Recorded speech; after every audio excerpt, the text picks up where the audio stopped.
Yeah, okay. I think it sounds good, huh?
Okay.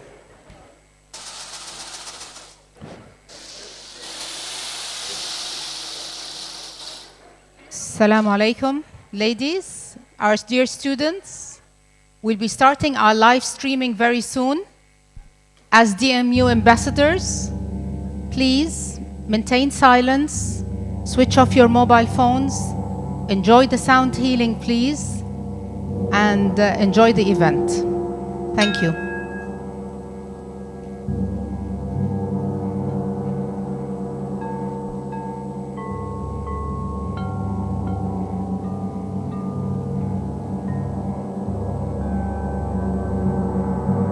Ladies, last reminder, please. We would like all of us to enjoy the sound healing, so we cannot enjoy it if we're all talking to each other. When we are silent, you can hear it more, it can sink in and make you relax. So please, try to be silent. Thank you.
نجتمع اليوم في حلقة تجمع القيادة والمعرفة والخبرة، وتنطلق منها حلقات تتوسع بشغف لطلب العلم ومواكبة تطوره.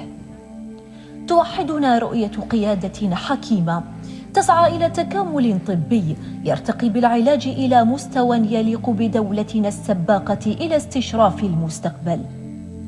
مع تأسيس مجلس الإمارات للطب التكاملي تلوح في الأفق بشائر ما يتمناه كل طبيب وطالب وما يرجوه كل مريض ومتسائل. بوجودكم اليوم تتجلى ملامح نهج جديد يجمع بين الممارسات الطبية الحديثة والعلاجات التقليدية والتكاملية في توجه يعنى بصحة الجسد والعقل والنفس ويعزز الوقاية والعلاج. الطب التكاملي يفتح أمامنا آفاقاً رحبة من خلال 4000 سنة من العلم الصيني تفصلها آلاف الكيلومترات عن العلوم العربية والإسلامية، ويتخللها علم هندي تزهر به المعارف. وكان طموح الباحثين في الآفاق من تجارب متمردة وشجاعة قد ابتكر مفاهيم جديدة كالعلاج بالفن والصوت والذبذبات والاسترخاء وغيرها، تدعو إلى أن نتعامل معها بإصغاء وتقدير لما طرح ولما سوف يطرح في مستقبلنا. نلتقي في هذه الحلقة تحت مظلة قيادة واحدة بروح منفتحة تؤمن بأن تكامل الطب ليس خياراً بل هو مستقبل العلاج وغاية الإنسانية وتميز لدولتنا، فمرحبا بكم.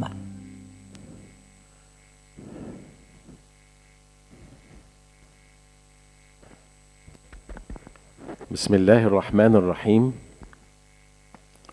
معالي المهندس سلطان المنصوري، أصحاب السعادة والسادة الخبراء المتحدثون اليوم في هذا المؤتمر الطبي التكاملي، زملائي وإخواني أعضاء هيئة التدريس بالجامعة، وبناتي طالبات جامعة دبي الطبية، السلام عليكم ورحمة الله وبركاته. في هذه الكلمة الترحيبية أود أن أرحب أولا ومجددا بمعالي المهندس سلطان المنصوري، ونذكر لكم أنكم عبر مسيرة هذا الصرح الذي نحن فيه كنتم أحد أهم الداعمين للمؤسس في مشواره، وحتى أنكم شاركتم معه في تخريج دفعات من جامعة دبي الطبية. هذه الدفعات التي قد تقوم الآن بأدوار قيادية وفاعلة في القطاع الصحي بالدولة، فشكرا لكم. كما نرحب بمجلس الإمارات للطب التكاملي المتمثل اليوم بالدكتورة شمسة المهيري والوفد المصاحب لها. نثمن جهودكم في الجمع بين الطب الحديث والطب التقليدي، ونحيي رؤيتكم الشاملة التي تراعي التكامل بين صحة الجسد والعقل والنفس. وجودكم معنا اليوم هو حافز لنا للعمل معكم وتحت قيادتكم لتحقيق رؤية الإمارات في القطاع الصحي والتعليم الطبي.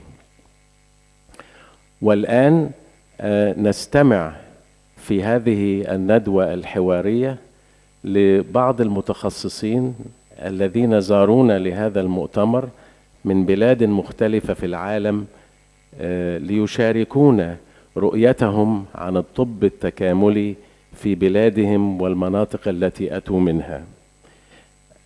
Our first speaker in this panel is Professor Hans Mackens, Technical University of Munich.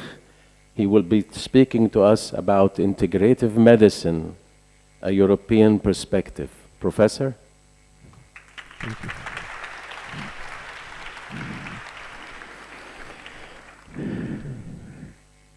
Well, thank you very much. Thank you very much. I was expecting to give a little presentation, but I can also just read without slides. Well, ladies and gentlemen, thank you for giving me the privilege to kickstart some ideas about European perspectives on integrative medicine. Across Europe, we see distinct national profiles.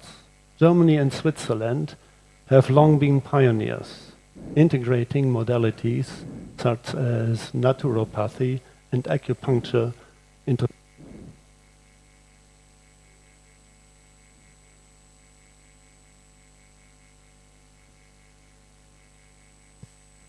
support. Their systems, thank you, demonstrate how historical acceptance, physician training, and reimbursement decisions can balance out integrative options within everyday practice. The United Kingdom and the Nordic countries emphasize regulation, patient safety, and research governance with priority to standard, audit, and outcome measurements as prerequisites for wider access.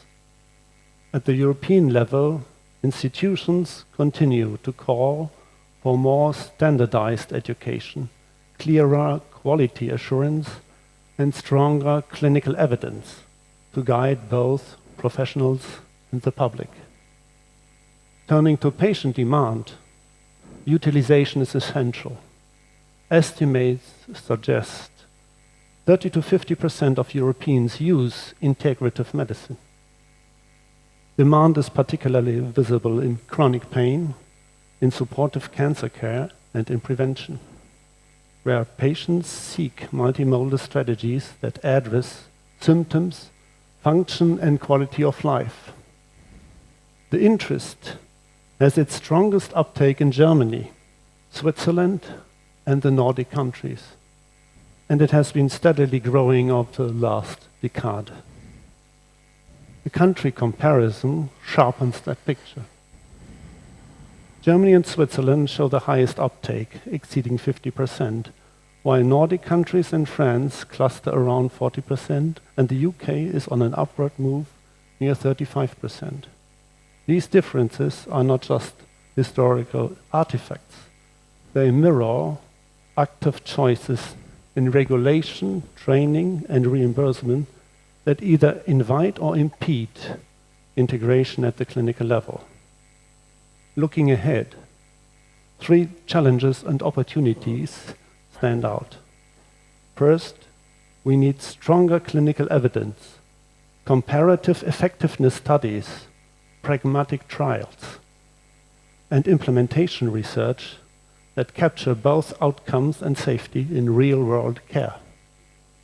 Second, Europe would benefit from harmonized guidelines and standardized curricula, ensuring consistent competence and informed patient consent across borders. Third, we must balance innovation with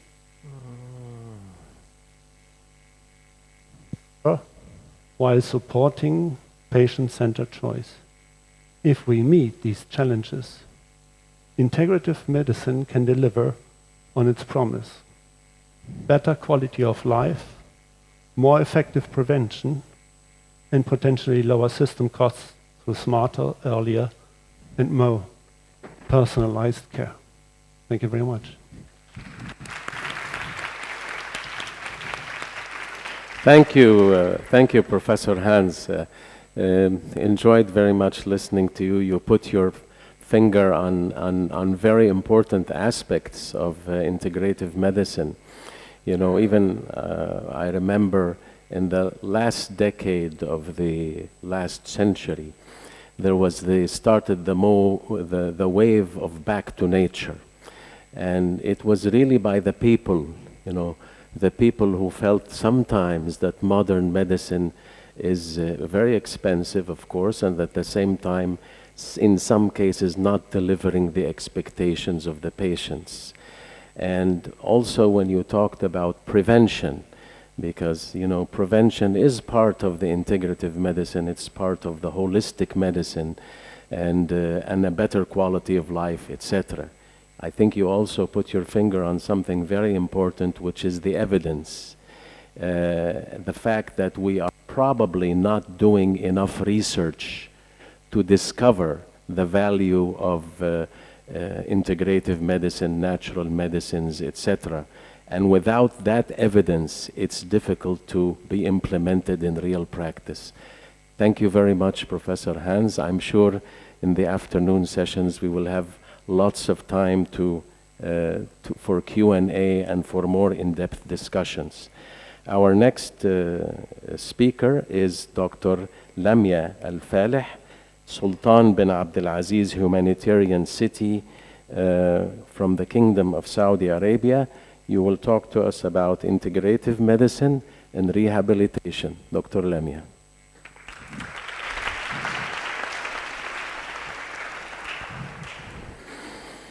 صباح الخير على الجميع. السلام عليكم ورحمة الله وبركاته.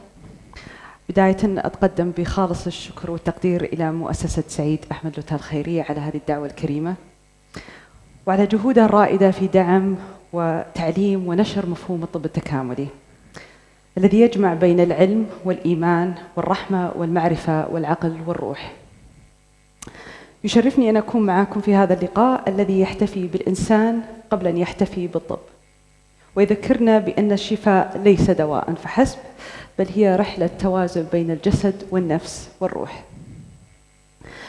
لقد عرف الإنسان الطب التكاملي منذ قرون طويلة، وأجمل ما فيه أنها لغة إنسانية قديمة تتجاوز الحدود والثقافات. ومن هنا نعود إلى جذورنا في الجزيرة العربية، حيث استلهمنا من ثقافتنا ومن طبيعتنا وسكون الصحراء ومن الطب النبوي الشريف مبادئ الاعتدال والتوازن والإيمان بأن لكل دواء داء.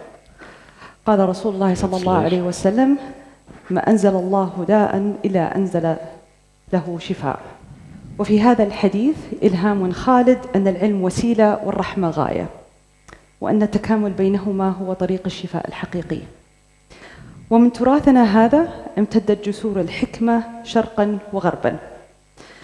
من الصين تعلمنا فن الاعتدال والاتزان والطاقة، ومن الهند استوحينا فلسفة الأيورفيدا التي ترى الإنسان منظومة متكاملة بين النفس والفكر والجسد. ومن الغرب تعلمنا منهج البحث العلمي والدليل الإكلينيكي والتقنيات الحديثة التي جعلت الطب أكثر دقة وفعالية. وهكذا التقت الثقافات جميعها على مبدأ واحد، أن الإنسان لا يشفى بجسده فقط، بل بتكامل روحه وعقله وقلبه. وإن مبادرة مجلس الإمارات للطب التكامل تمثل خطوة رائدة نحو منظومة صحية أكثر شمولة وإنسانية، ونحن فخورين فيها في مجلس التعاون وفي الخليج العربي، وتضع الإنسان في قلب الرعاية وتعيد الطب روحه الذي لا يقاس بالأجهزة بل تقاس بالأثر والرحمة. شكرا لمن ساهم في هذا العمل الملهم، ولكل من يؤمن بأن الشفاء ليس فقط في الجسد بل في سلام النفس وطمأنينة القلب. نسأل الله أن يبارك في هذا الجمع وأن يجعل هذه المؤسسة منارة للعلم والتكامل والإنسانية. وشكرا مرة ثانية للدعوة.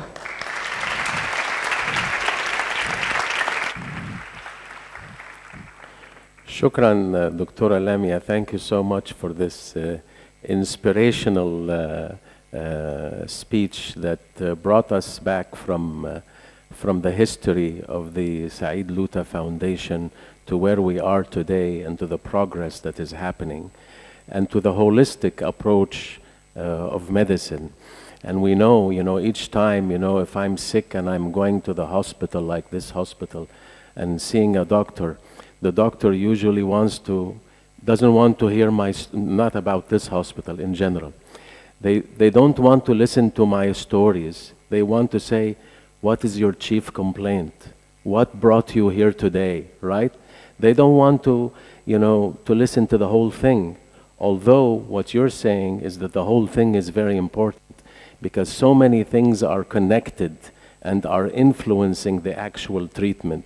So thank you for shedding the light on that and for sharing this with us. Thank you, Dr. Lamia. Yes. Our next speaker, Dr. Li Hofi, Beijing University of Chinese Medicine.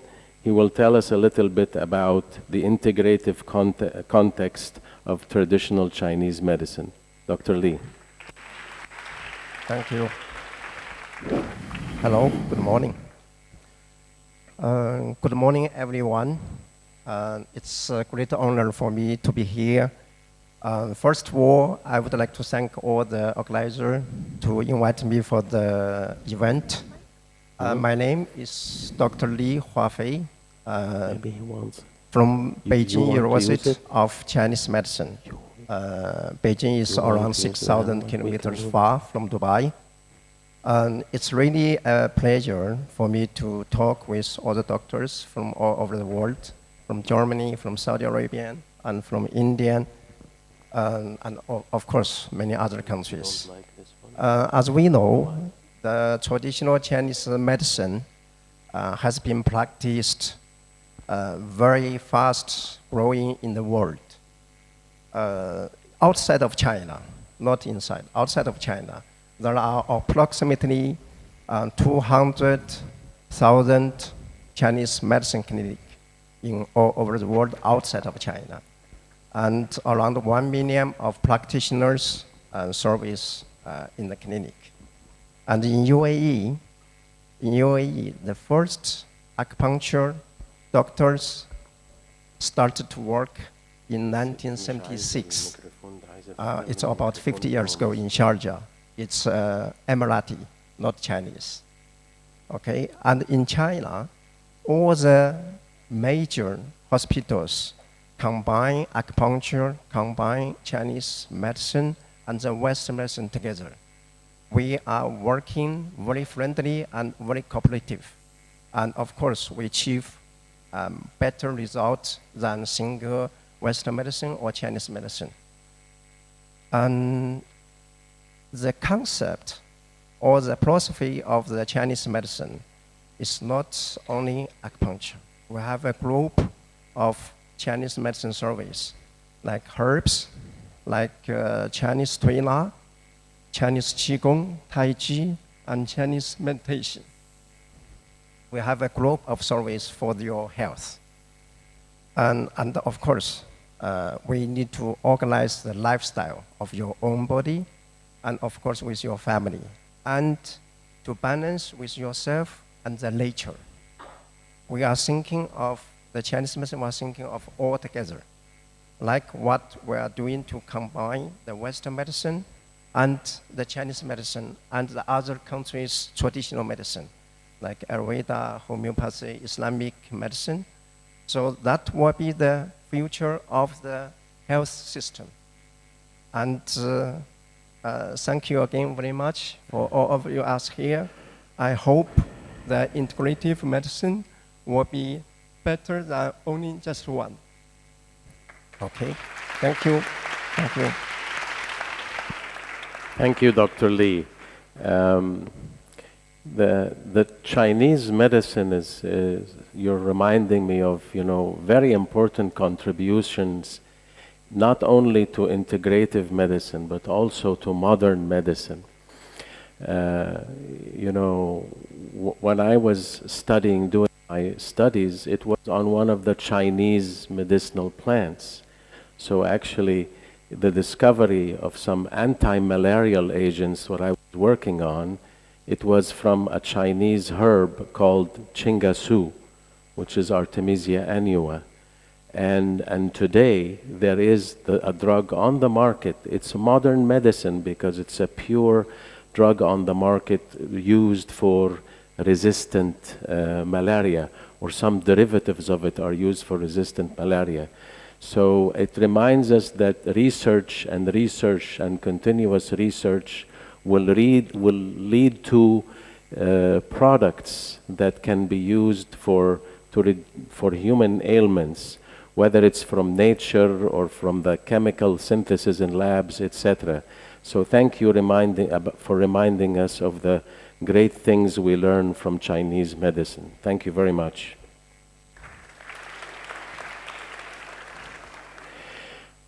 And now, all the way from All India Institute of Ayurveda, Dr. Meera Ujani will shed the light a little bit on a roadmap to a unified system of medicine.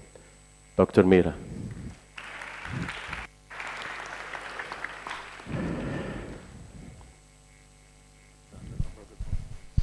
Thank you so much.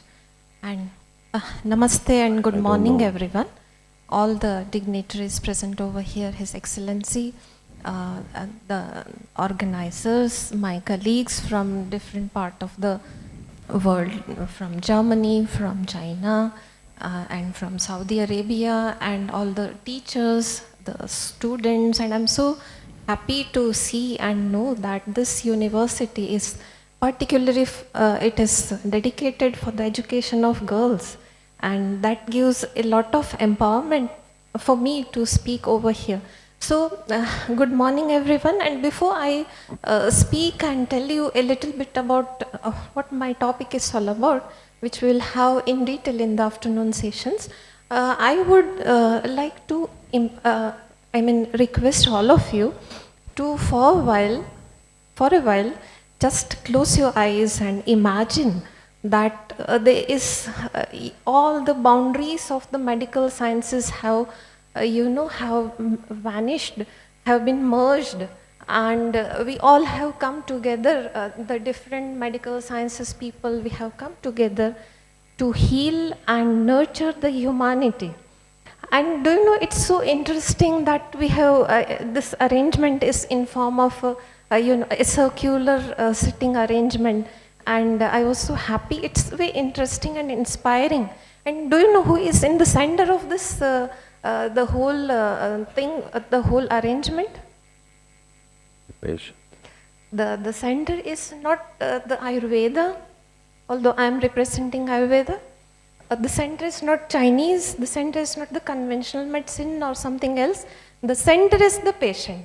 So that way it's really inspiring, and let us imagine this dream where this patient is in the center, he is receiving a holistic treatment, and we are addressing, as a doctor, we are addressing all his the needs of the physical, psychological and spiritual needs. We don't see him as patient. I mean, we don't treat a disease, right? We treat a person. We are not concentrate. At present, the scenario is like that, but we need to change the scenario. Let us also imagine that we all medical science people, the doctors, I'm saying that we have the nursing institutes over here, and we have the pharmacists over here, and we all also come together, blend together, exchange our ideas. We know about the strength of each other, learn from the wisdom of nature. Let us come out from our shell of conventional thoughts, and then try to see the person as a whole, not in fragments. And believe me, my dear friends, my brothers and sisters, this is not just a utopian dream. It is a tangible reality which we can create. This is possible, is it not? And the day is not so far. We can do this, and we can bring about a holistic system where everything is inclusive, everything is integrated, and everything is patient-centered, right? So, as far as Ayurveda is concerned, Ayurveda is it's a historical science. It's I'm not taking much time, sir. Just 1 minute.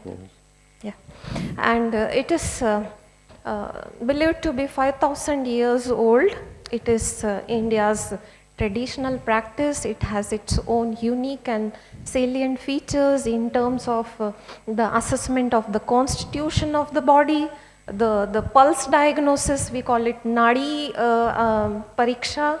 Then we have the theory of Panchamahabhuta, 5 elements, which is also a coincidence that Chinese system also has this. We have Tridosha theory, we have immunity theory, we have the therapeutics, the spectrum of therapeutic modalities, like panchakarma, that's a detoxification therapy, diet therapy, lifestyle management, going with the nature. The lifestyle is to be curtailed and customized based on person to person, season to season. In every season the lifestyle needs to be changed.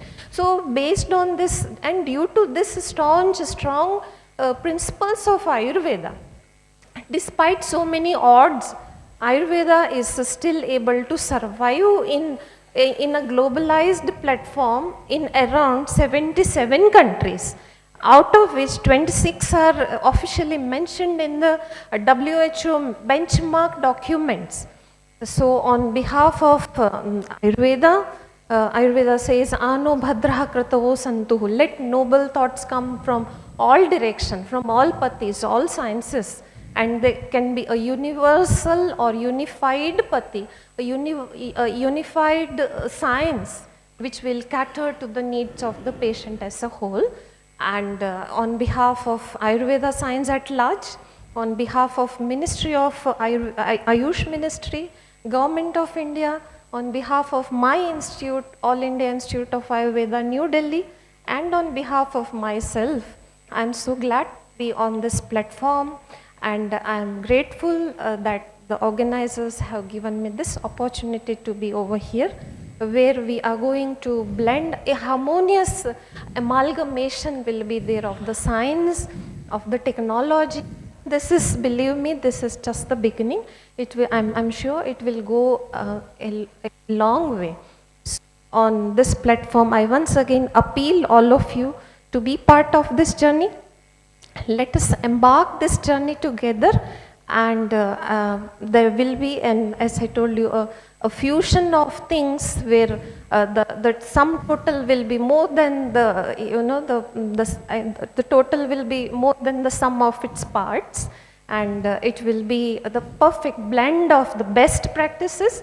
That's what my title goes, the blend of the best, and it will turn into a unified practice of the traditions of the past, technology of the present, and will have the future directions. I congratulate His Excellencies present over here, the government of UAE, the Dubai Medical University, the organizers, Engineer Yahya, and everyone for organizing this and giving me the opportunity. Thank you very much, Dr. Meera. Thank you so much. You know, I like it when you spoke about the circle, and you spoken about the circle, and interestingly enough, we have a circle here. We didn't know that you were going to talk about the circle, but I guess because we're all thinking integrative, we're all thinking that if we sit in a circle, you know, we can be all linked to each other, and the beneficiary will be the person in the center, not really the speaker, but more of the patient, right? So a very nice illustration of the holistic approach to medicine, and to utilize, you know, every type of medicine from the past, from the present, and hopefully from the future as well. And I loved it when you talked about the different professions. You didn't talk only about medical doctors, because in this holistic approach, you need the help of the nurse, you need the help of the pharmacist, you need the help of the medical doctor, of all of the biomedical sciences, etc. So thank you for bringing this to life and to refreshing our memory about important things in Ayurveda and integrative medicine. Now we move on to بالعربي بقى. الآن نستمع إلى كلمة مجلس أمناء جامعة دبي الطبية يلقيها سعادة الأستاذ حسين بن ناصر.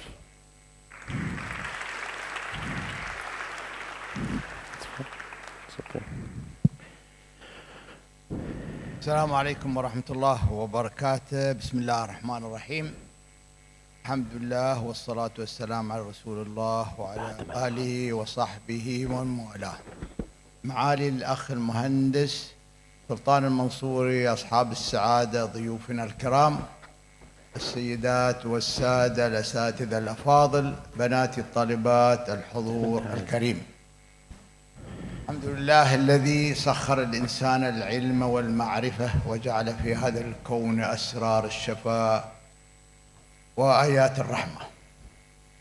نود أن نعبر عن سعادتنا وتفاؤلنا بتكليف سمو الشيخ سلامة بن طحنون لقيادة مجلس الإمارات للطب التكميلي. فقرارات مجلس الوزراء دائمة التميز تستشرق المستقبل لوطننا العزيز، وتجسد الحكمة القيادية في اختيار الأنسب لتحمل المسؤوليات. وقد استوقفتني إحصائية مؤخرة تقدر أن نحو 80% من سكان العالم يعتمدون في مرحلة ما في حياتهم على بعض أشكال الطب التقليدي أو التكميلي، غالباً تكميلياً مع الطب الحديث وليس بديلاً عنه. وهذا رقم مهم يعكس الحاجة لتعزيز هذا التوجه، مما يجعل تشكيل مجلس الإمارات للطب التكميلي خطوة رائدة جاءت في الوقت المناسب. ونحن كجامعات طبية في الدولة وفي دولة مجلس التعاون والدول المجاورة تجمعنا أهداف سامية ورؤية مشتركة، نحن تعزيز التكامل بين الطب الحديث والطب التكميلي. فالطب التكميلي ليس حديثا تماما على الساحة الطبية، لكنه اليوم يقدم في إطار علمي معاصر يفتح آفاق الحوار والتعاون، ويستند إلى إرث من الخبرات الممتدة عبر آلاف السنين، ويثبو ويؤسس بنية على العلم والتجربة. أيها الحضور الكريم، أشكركم على تلبية الدعوة ولا عناء السفر والمشاركة في هذا المجال العلمي المميز. ونحن في جامعة دبي الطبية نؤكد التزامنا الكامل بالتعاون مع المجلس لدعم البحث والتعليم والتدريب في هذا المجال الواعد. ورسالتنا لكم اليوم، أنتم مدعون إلى البناء على ما ورثناه من علم عريق وما وصلنا إليه من تطور حديث، لنبدع معا علوما وأفكارا جديدة تعيد للطب رسالته وللإنسان عافيته الشاملة. أشكر كل الذين ساهموا معنا في هذا المؤتمر، متمينا كل التوفيق والنجاح والازدياد العلم لطالباتنا في جامعة دبي. نشكركم جميعا ونرحب بكم في هذا الحدث الذي نؤمن أنه سيكون بإذن الله بذرة لعصر جديد من الطب الشمولي المتكامل. والسلام عليكم ورحمة الله وبركاته. شكرا سعادتكم على هذه الكلمة يعني الملفتة للنظر، عندما قلت حضرتك أو سعادتك أنه 80% من سكان العالم يلجؤون إلى نوع من أنواع الطب القديم أو التقليدي أو ما إلى ذلك. فهو يعني دليل صارخ على أنه هناك حاجة ليس فقط للعودة وليس بديلا كما تفضلتم عن الطب الحديث، وإنما هو تكميلي أو تكاملي. وهذا ما نسعى إليه من هذا المؤتمر وهذا الجمع. وأعتقد هذا كان وراء القرار بإنشاء مجلس الإمارات للطب التكاملي. شكرا جزيلا.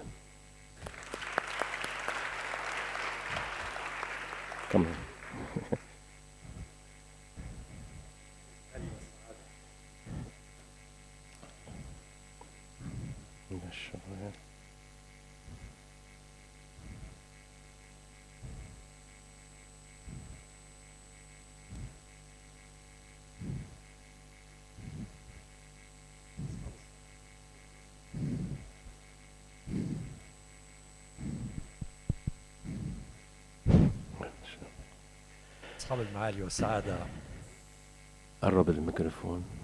لم يكن مخطط أني أتكلم. أنا دكتور حسام حمدي، أستاذ الجراحة والتعليم الطبي.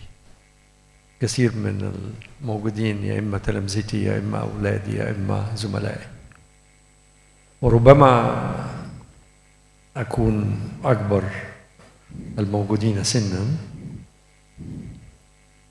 وتأثرت جدا برؤية أبنائي وبناتي وزملائي هنا والكلمات التي طرحت. حبيت بس بعض المشاعر التي انتابتني أن أنقلها أساسا للطالبات.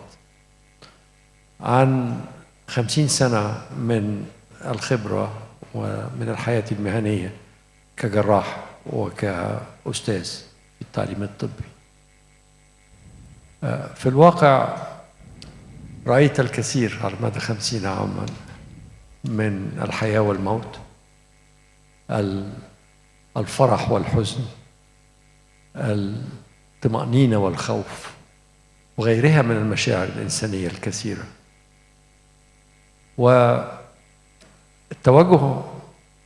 جامعة دبي الطبية لتبني الطب التكاملي أو التكميلي هو خطوة مهمة جدا، لأن who is driving؟ مين اللي يوجه المسار؟ هل هو التعليم أم احتياجات المجتمع؟ وفي الواقع احتياجات المجتمع وهي التي توجه التعليم. وبالتالي إذا كانت دي رغبة المجتمع ورغبة الناس بوجه عام، فعشان كده جامعة دبي الطبية استجابت لذلك بإدخال هذا في المناهج العلمية. في الواقع أني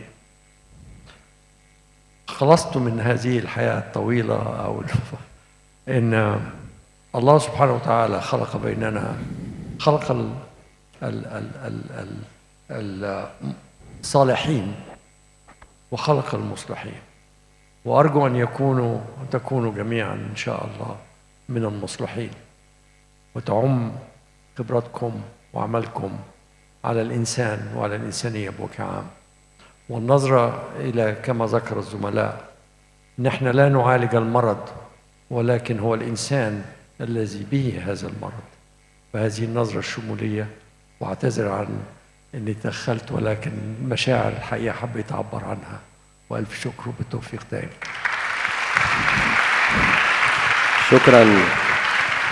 شكرا أستاذنا الدكتور حسام حمدي على هذه المداخلة الطيبة. وقبل أن ننهي الجزء الأول من هذه الندوة، أريد أن أذكركم برؤية هي رؤية المؤسس الحاج سعيد لوتة رحمة الله عليه.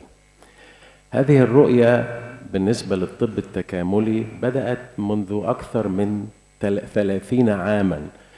فمنذ أكثر من 30 عاما كان يرى ما يحدث الآن، سبحان الله، وهو ينادي من هذا الوقت بإدخال الطب التقليدي في التعليم الطبي وفي ممارسة المهن الصحية.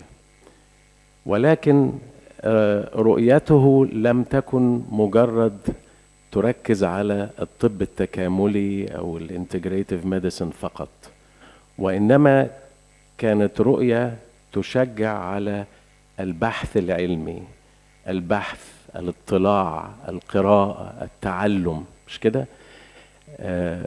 وفي الحقيقة يعني كان يخشى، في بعض مقولاته كان يخشى ان احنا كأعضاء هيئة التدريس عندما ندرس الطلاب في الكلية أن نحددهم في مقررات محدودة، وأن نضع لهم إطار لا يفكرون خارجه.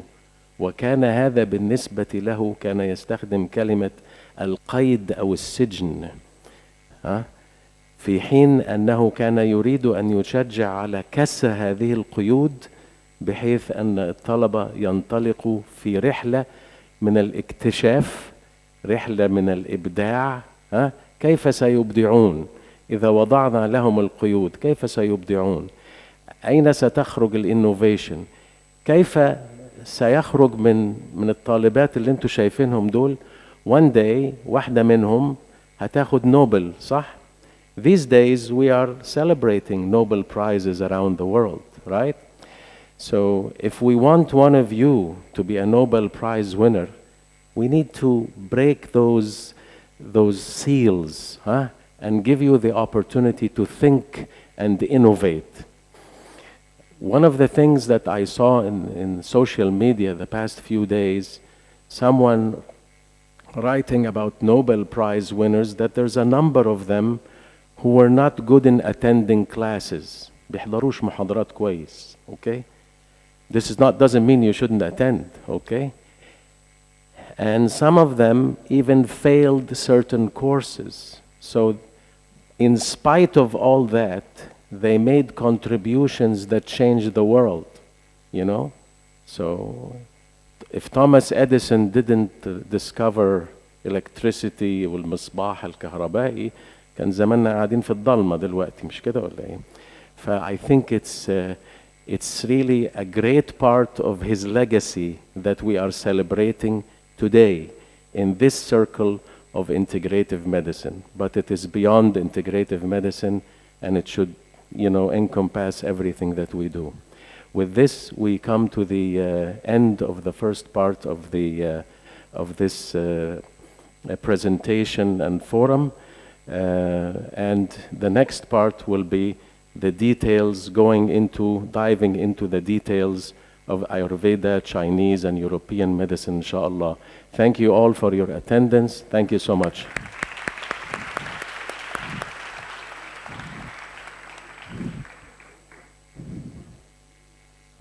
لا قال لي ما فيش.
Dear students, can you please remain seated? Dear students, can you please remain seated? We will be continuing with our program shortly. Our dear students, please remain seated. We will continue with our program shortly. Please, can you please remain seated?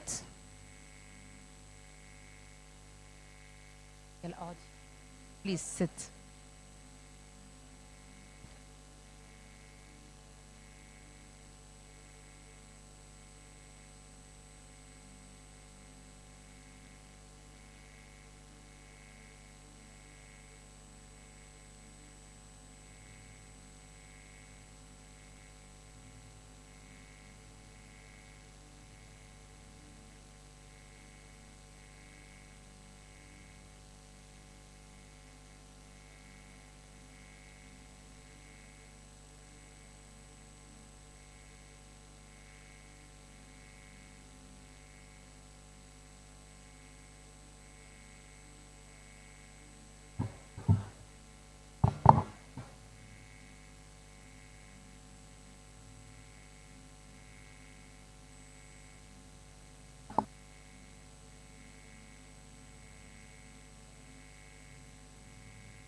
Check.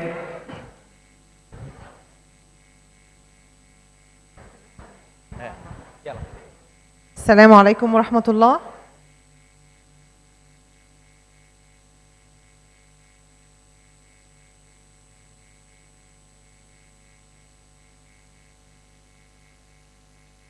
Good afternoon, everyone. How now?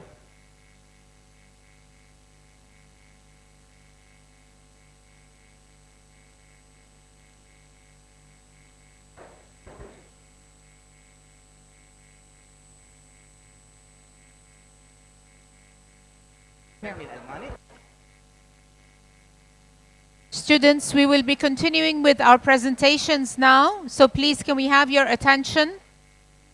Dr. Nagla will start with the presentations now. So can we have your attention, please?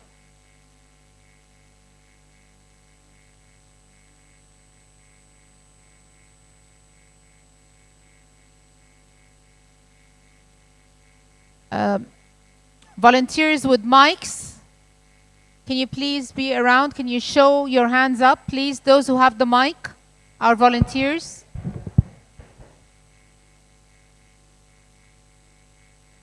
Who are the 4 ladies with the mics? Okay, I can see one with Mariam. Who else? Mariam has one mic. Who else has a mic? Mariam also. Hafsa Mariam has another mic. Do we have any other mics?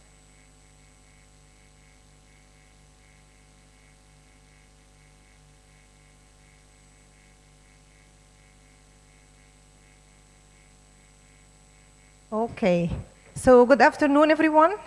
I hope you enjoyed the panel discussion. It was really amazing one. So now we will start in the second part of our agenda. We have a distinguished series, actually, of distinguished speakers from many countries. So we will start now with Professor Hans Günther.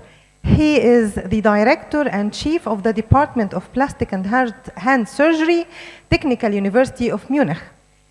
Prof. Hans came all the way from Germany to meet you and give us a brief talk about how Western and European countries are integrating traditional and natural medicine as an alternative to pharmaceutical drugs. So now the floor is yours, Professor Hans.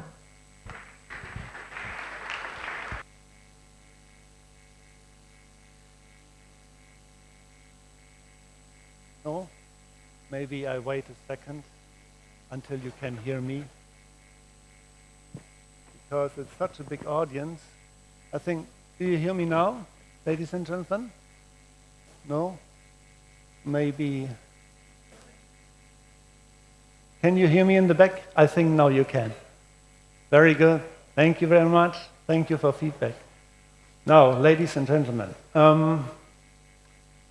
it's a great pleasure to speak a bit longer to you now about European perspectives on integrative medicine, a field that seeks to reconcile the best of two worlds, conventional biomedicine with its diagnostic precision and technological power, and evidence-based complementary approaches that emphasize balance, prevention, and the body's intrinsic capacity to heal. Over the next 20 minutes or so, I invite you to take a journey through the evolving European landscape of integrative medicine, how it began, how it has matured, and how it continues to redefine the boundaries of modern healthcare. We will explore its historical roots, the scientific validation, and the policy framework that aim to ensure quality and patient safety. Most importantly, I hope to demonstrate how integrative medicine, when applied responsibly, can contribute to a more compassionate, cost-effective, and patient-centered model of healthcare. Well, before diving into data and definition, I would like to begin with a personal story. A small but meaningful example of integrative medicine in practice. Here on the left side, you see a photograph of a wound on my little toe, taken 2 weeks ago. I developed it after wearing sandals that were far too tight, and despite applying the best possible medical treatments, antiseptics, sterile dressing, and rest, it healed very slowly. And then, during my recent trip to Dubai, I walked barefoot in the desert dunes. The next morning, I was astonished to find the wound dry, clean, and without any oozing, as you can see on the right side. Now, I do not claim that desert sand has magical healing properties. Perhaps it does. But experiences like this remind us that the human body responds to more than molecules. It responds to environment, emotion, and energy. The great Arabic physicians, Ibn Sina and Ar-Razi, understood this more than 1,000 years ago. Healing is not merely the elimination of disease, but the restoration of harmony between the body and its surroundings. That, in a sense, captures the philosophy of integrative medicine. Integrative medicine, often abbreviated as IM, refers to the coordinated and evidence-based combination of conventional biomedical treatment with complementary approaches. Unlike so-called alternative medicine, which often rejects mainstream medicine altogether, IM builds bridges. It enriches standard care with scientifically validated, complementary modalities such as acupuncture, mindfulness, phytotherapy, and nutritional medicine. The World Health Organization and the European Union have recognized IM as a promising strategy for preventive medicine and for managing chronic diseases, which increasingly dominate Europe's healthcare burden. Importantly, IM focuses on whole person care, that is, treating biological, psychological, and social dimensions simultaneously. This holistic approach does not replace modern diagnostics and pharmaceuticals. Rather, it complements them with practices that promote resilience, self-regulation, and patient empowerment. It asks not only what treatment kills the disease, but also what enables the patient to heal. The European tradition of integrative approaches stretches back centuries.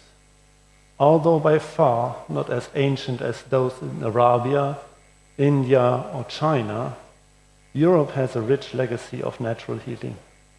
In the 19th century, Germany and Switzerland saw the flourishing of naturopathy, homeopathy, and herbal medicine.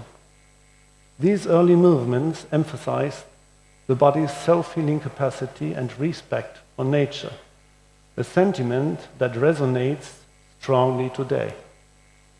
However, the modern transition toward scientific integrative medicine began only around early 2000s.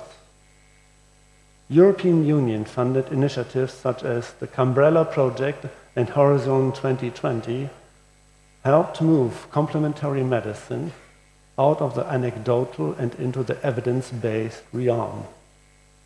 They promoted rigorous research, harmonized data collection, and, importantly, regulatory dialogue among EU member states.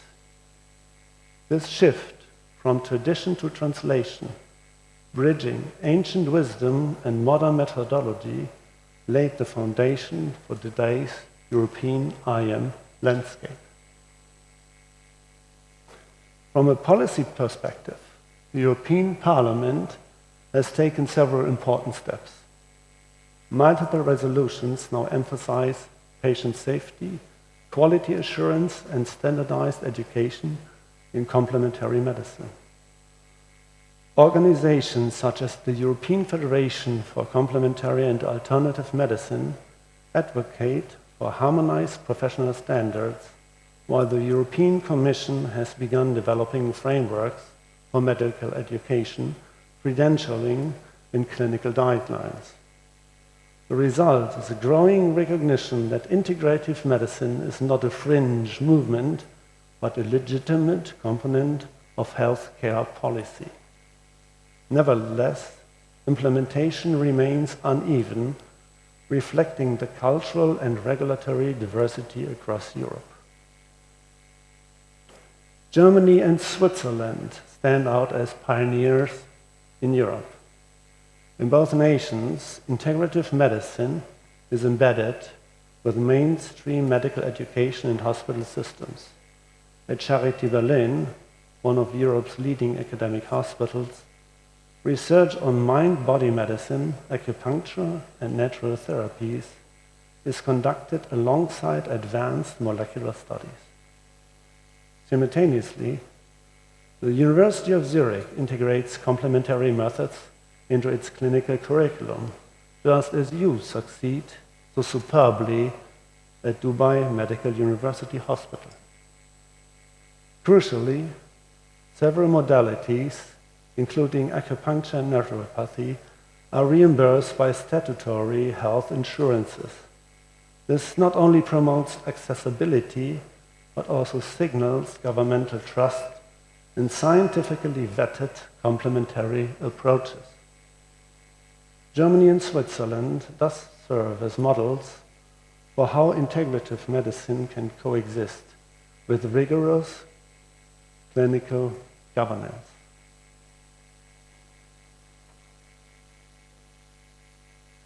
The United Kingdom and the Nordic countries have chosen a more cautious, research-driven path. The UK's National Institute for Health and Care Excellence, NICE, has developed evidence-based guidelines for certain complementary interventions, notably acupuncture for chronic pain and mindfulness for depression. In Scandinavia, healthcare systems place great emphasis on patient safety and transparency. Integration is allowed not after only solid clinical validation. Pilot projects within the NHS and in hospitals across Norway, Sweden, and Finland are now exploring structural models of evidence-informed IM. This reflects a distinct Northern European ethos. Scientific rigor first, integration second, ensuring that public trust and accountability remain intact. Patient demand for integrative medicine continues to rise across Europe. The WHO's 2022 global report revealed that between 30 and 50% of Europeans now use some form of complementary therapy. The strongest application occur in chronic pain management, oncology support, mental health, and preventive care. Over the last decade, certified practitioners and academic programs have multiplied, demonstrating not just curiosity, but commitment from both patients and professionals. This growing public engagement is a message to policymakers. Healthcare must evolve to meet human needs, not just diseases. The popularity of IM is not a rejection of science, but a demand for medicine that listens, personalizes, and heals more holistic. This chart demonstrates the variation in IM usage across Europe. Germany and Switzerland lead with over 50% of their populations using some form of IM. The Nordic countries and France follow with around 40%, while the UK shows steady growth near 35%. These differences are not coincidental. They reflect deep cultural and systemic factors. Historic acceptance of natural therapies, education of practitioners, and above all, government support. Where policy framework exists, utilization thrives. The correlation is clear. Integration succeeds when it is institutionalized. Beyond patient care, integrative medicine carries notable economic implications. Chronic diseases consume up to 80% of Europe's healthcare budgets, often driven by over-medication and recurrent hospitalizations. Integrative models emphasize prevention and self-care, two factors known to reduce system strain. Studies suggest that IM can lower medication dependency, shorten recovery times, and improve cost-effectiveness in chronic pain and oncology care. Moreover, the growing European market for herbal products, nutraceuticals, and wellness programs represents billions of euros annually. Thus, IM is not just medically meaningful, it is economically relevant. The credibility of integrative medicine rests on research. The last 2 decades have seen exponential growth in EU-funded investigations. The Umbrella, Horizon Europe, and Coast Actions programs have sponsored multi-center trials and systemic reviews. Today, PubMed indexes thousands of IM-related studies, and the methodological quality continues to rise. Randomized clinical trials, mechanistic analysis, and meta-analysis are replacing anecdotal claims. Europe's IM research community increasingly collaborates across disciplines. biochemists with psychologists, clinicians with data scientists, to illuminate how and why certain integrative modalities work. At its heart, integrative medicine is about people. It focuses not merely on disease eradication, but on life quality. Patients engaged in IM programs often report greater satisfaction, improved emotional well-being, and stronger adherence to treatment. And why? Because these programs empower rather than dictate. They invite the patient to become an active partner in healing. This mirrors the biopsychological model of care, which modern medicine increasingly adopts. It reminds us that healing is relational. It occurs not only through molecules and machines, but through meaning and mindfulness.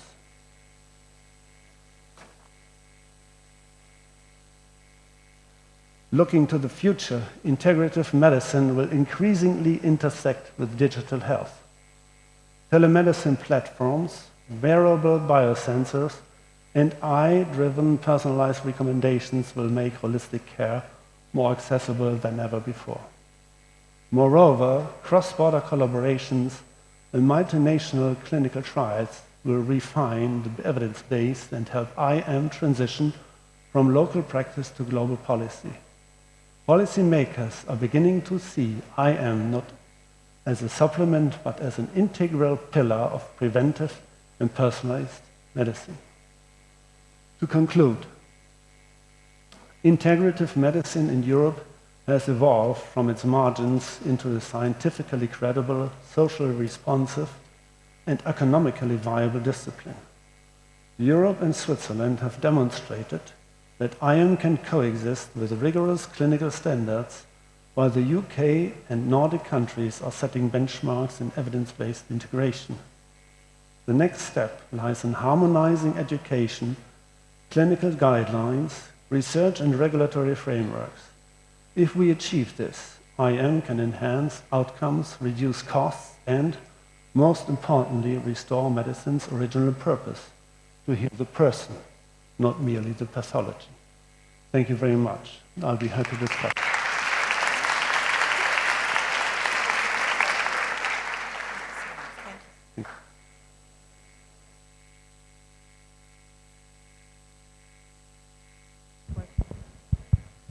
Thank you so much, Professor Hans, for the excellent and informative presentation. So we really enjoyed it a lot. So any of our attendees have any questions to Professor Hans?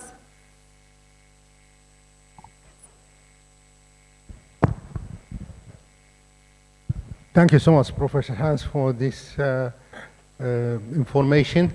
I agree with your points. I think one of the important challenges with traditional medicine is the policy in the country, which varies from one country to country.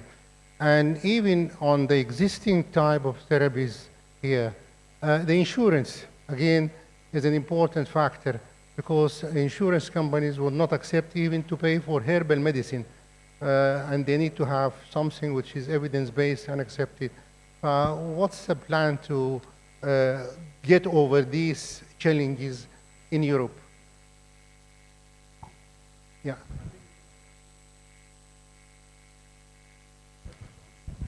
Thank you very much. I think now it works. Thank you. The questioners will need it. Well, the key will be scientific evidence.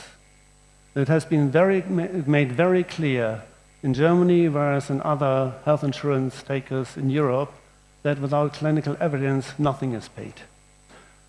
We have, meanwhile, a situation where there are a lot of clinical trials being performed, as I said in my presentation, and it's starting to implement integrative medicine also in insurance policies. It's starting, but we still have a very long way to go. And this way, in Europe at least, will only be possible driving it through the scientific channel.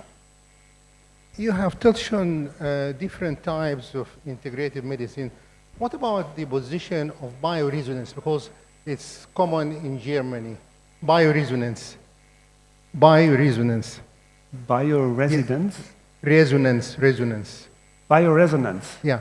Well, this is one tool, and it has multifaceted implications, especially in terms of neurosciences. We think we still understand that the human brain is not only just a machine which allows you rational and logical thinking, but it raises emotions and biofeedback. Everything goes through your brain. So the body-mind interaction is something that not only always has touched philosophy, but also medicine. And in the ancient years, I think there was much more open-mindedness for this interaction between body and soul and mind than in the traditional school medicine in Europe. So redefining this, the biofeedback mechanisms in modern medicine will also implement neuroscientific work. Thank you so much. Thank you. Thank you so much, Prof. Youssef and Prof. Hans. Any other questions from our attendees to Professor Hans? Thank you so much, Professor. Thank you.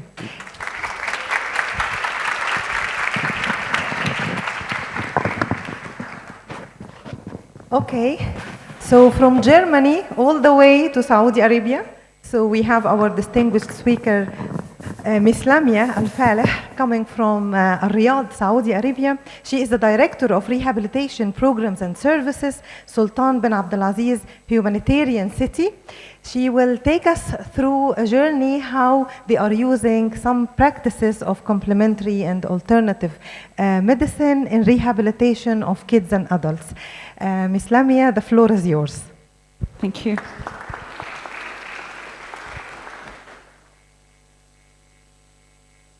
Just to help me, this is to move the slides left and right. So just...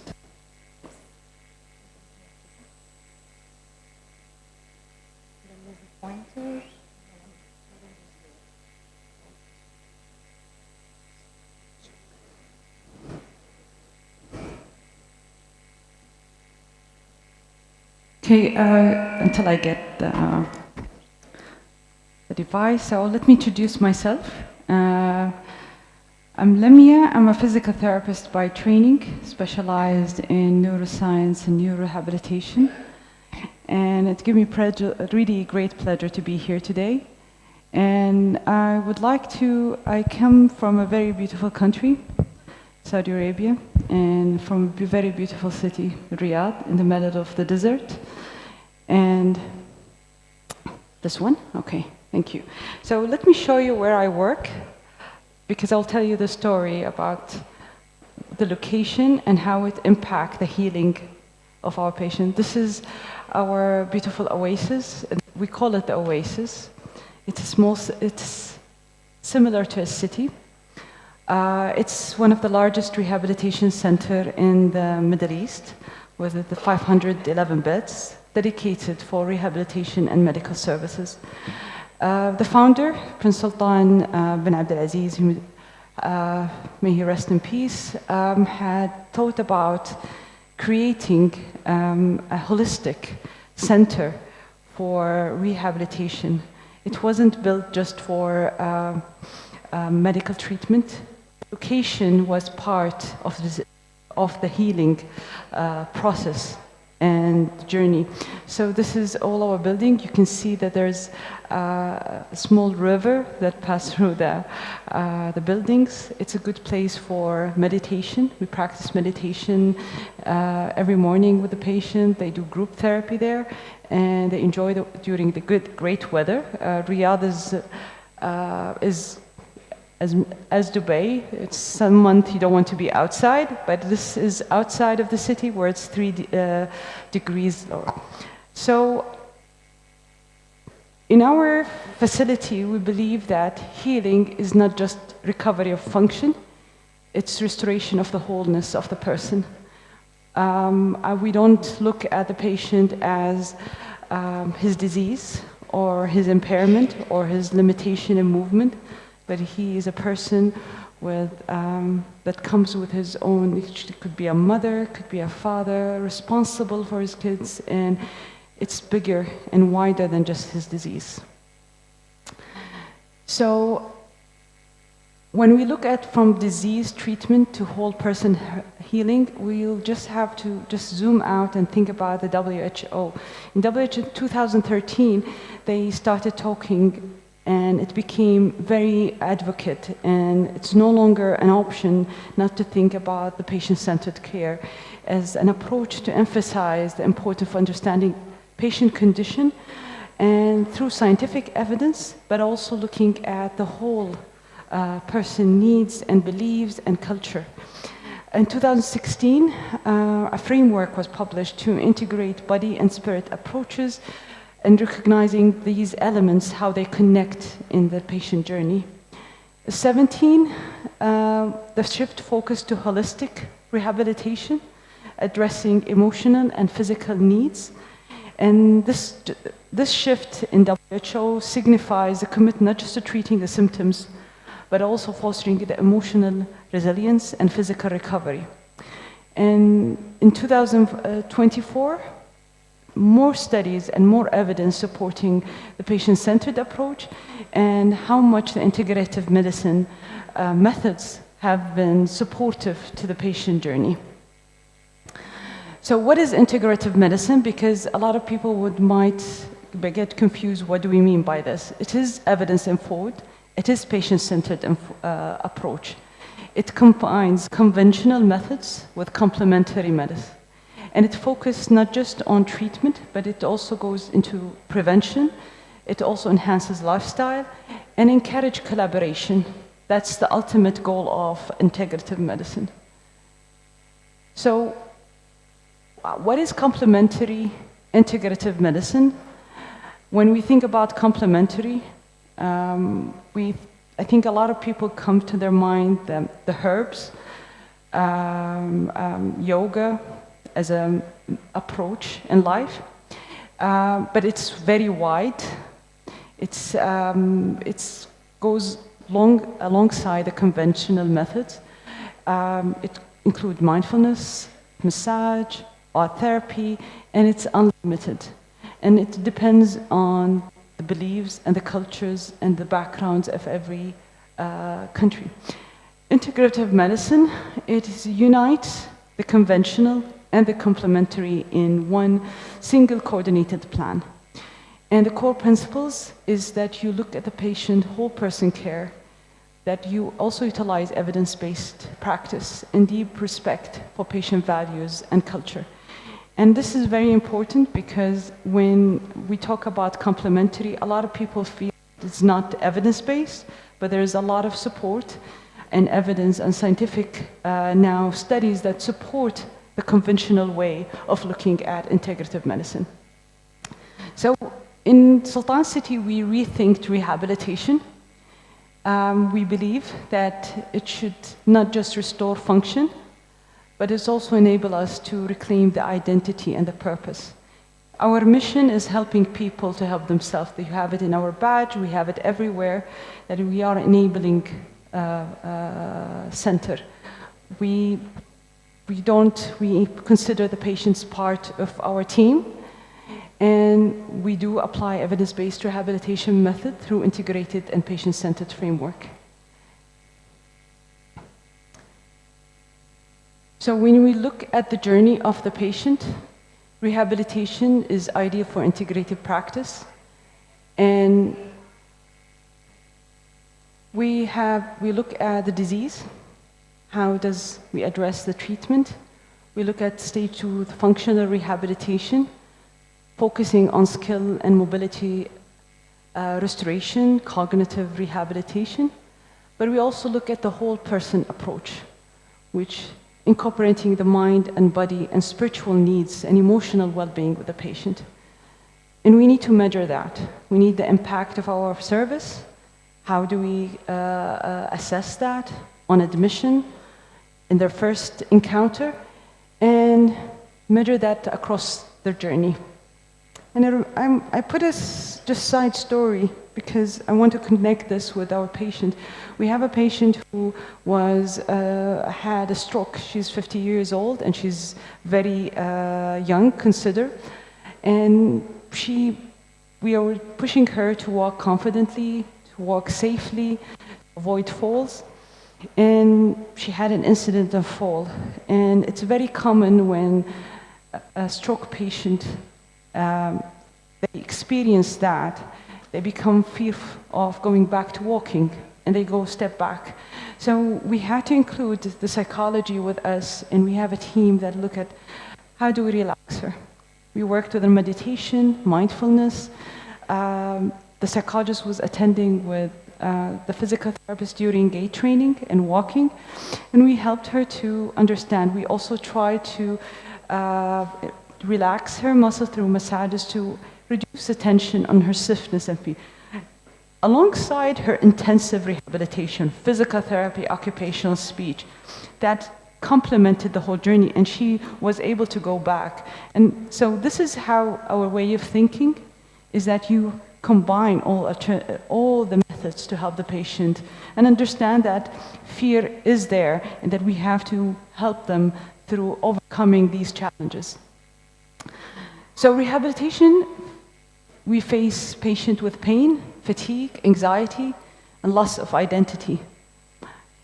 And when we combine integrative medicine and we think about it, we want to make sure that the patient is engaged. Once you listen to the patient fears and their values and what do they, you cannot just take this away from them. What do they like to do? I'm a woman who has been always enjoying and practicing alternative medicine, believe in herbs and believe in, you cannot just dismiss that kind of beliefs. So you will immediately lose them. They won't trust you, whatever you say. So it's important that you engage the patient by listening and assessing their what do they look for, what is causing their anxiety, what do they used to do, how do they manage at home, and help that incorporate this in your treatment plan. We have to manage their pain and discomfort. We also have to help them go through their emotionally and build their emotional resilience and give them support. And by engaging them and understanding their values, understanding their beliefs, what do they want to achieve, what do they want to treat them how. And I give a simple example. I know a lot of people underestimate this, but for example, physical therapy, we use cold packs and hot packs. Each of them have a value. In Saudi Arabia, and I think most GCC, they don't like cold. Although we need ACs, but cold is not our friend. They don't like cold packs, and I usually when I try to apply a cold therapy or cryotherapy or engage in a cryo chamber, I have to do a lot of convincing. And you have to engage them, you have to respect them. So I always say, please forgive me, I know this is cold, but it's a matter of respect, really, for the patient. So body awareness, how to understand how they move and how they mobilize in their community, how do they live. This is all part of helping them in their journey. So we have a very clear framework that is in our policies and regulation. It has to be individualized care, tailored treatment to each patient needs and their values. In our records, we have to check, did we check the patient preferences? What previous therapies they have? Do they believe in alternative medicine? Do they practice anything that is, because we have to understand there could be misuse sometimes of complementary medicine, so we need to guide them. And if I dismiss them from the beginning, they will not tell me, and they might harm themselves, and I will lose an opportunity of engagement.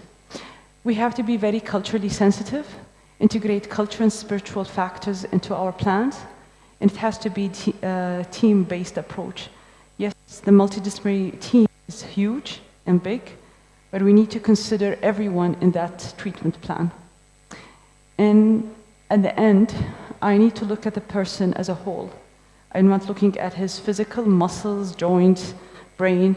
I'm looking at his identity, his spiritual, his mind, his way of thinking, his personality. What do they do? What is their roles in life? What is their lifestyle?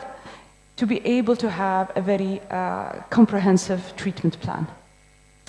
So we do have a lot of integrative therapies that we use in our facility. Dry needling is one of them. Similar, it's a different concept from acupuncture, but it's considered one of the integrative therapy. It reduces pain, spasticity, muscle tension, and we also have different types of massages and meditation and mindfulness practices that we include and incorporate in our sessions. We also, one of the biggest sections in our rehabilitation is art therapy. It supports emotional expression and recovery. It's allowing individuals to express their feelings, their needs, and help improve their mental well-being, being the creative side. And as a physical therapist, I had tried to sometimes engage my patient to stand to do some balance activity, and I couldn't do that. But when I referred her to our recreation therapist and therapist, they were able to stand for an hour just to draw and express herself.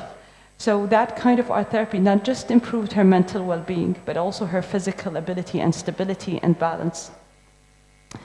So I'll touch base on the art therapy. I'm going to showcase some of our patients. We have patients who were never exposed to art, never handled colors, and they discovered their artistic side during sessions. So this is one of our young patients who was stroke, and you can see that this picture has a story. She was visualizing herself, how she walked through a path, and we hang this picture in the corridor when she was admitted after she finished it. So she walked and she see her achievement. We try to always, that if there's an art piece, we put it in the corridors of the hospital so patient can feel that we appreciate their efforts. This is one of our greatest artists. She's an MS patient. She's an artist herself before coming to us. But after the diagnosis, she really lost a lot of her passion for art. And through a lot of coaching with our recreation therapist and art therapist, she was able to get engaged in this kind of journey. So this is a very beautiful one, it's my favorite. We have it hanged in front of Women's Health Ward, and every time I pass by, I feel I want to take it home with me.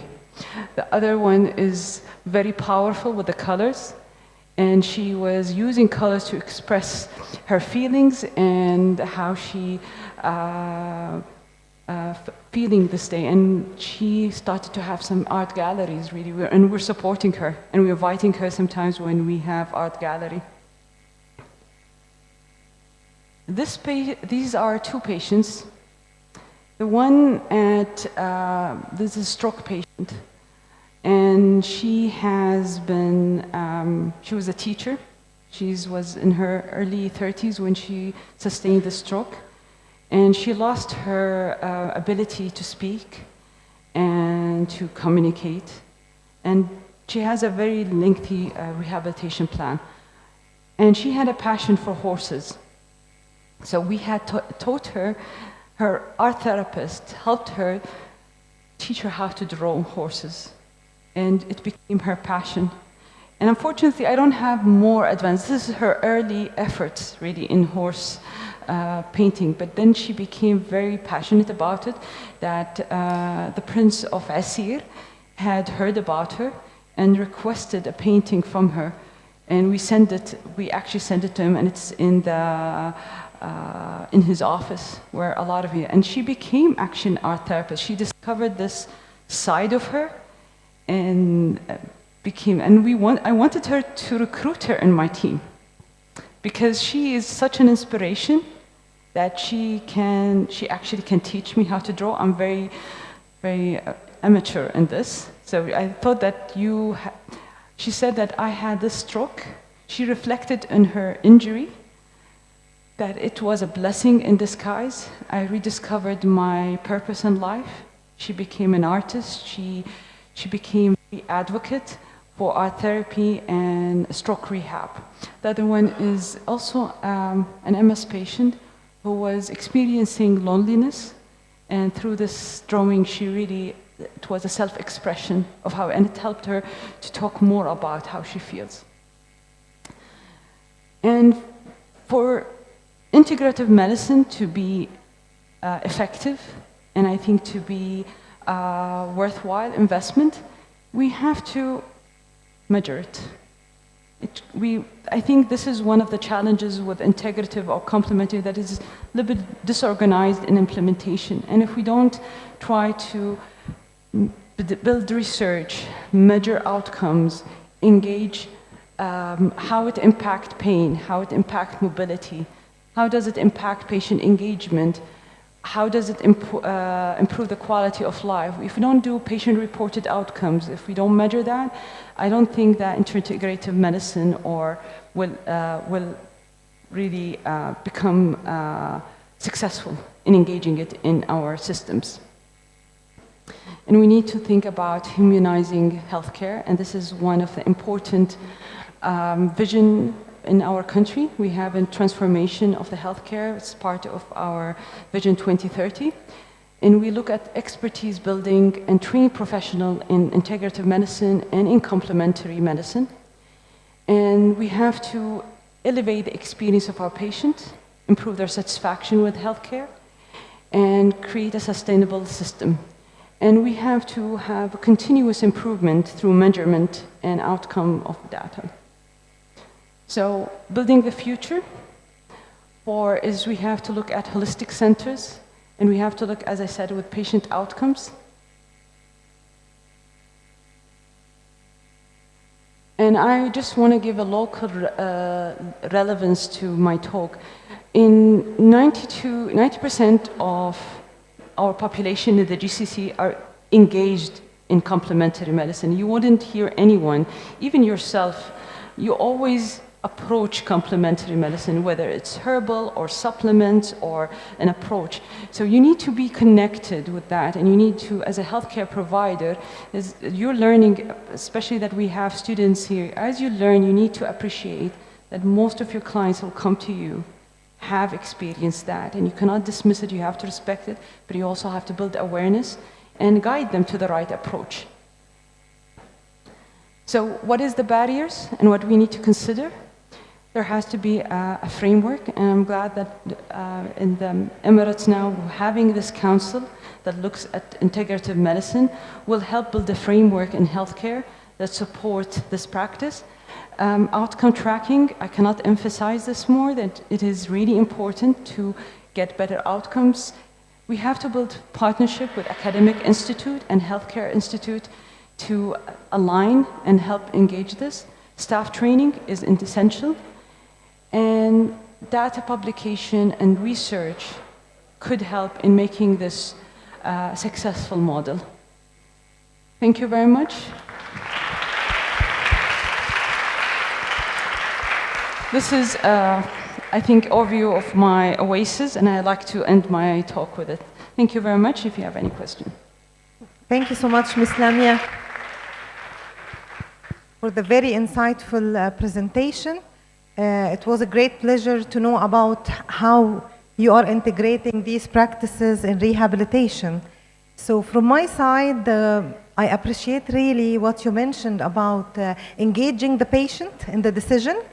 Myself as a patient, we are all patients, we would like to have some chat with the physician or with the doctor or the practitioner to engage me in the decision. Maybe I would like to go for some needling, like you mentioned.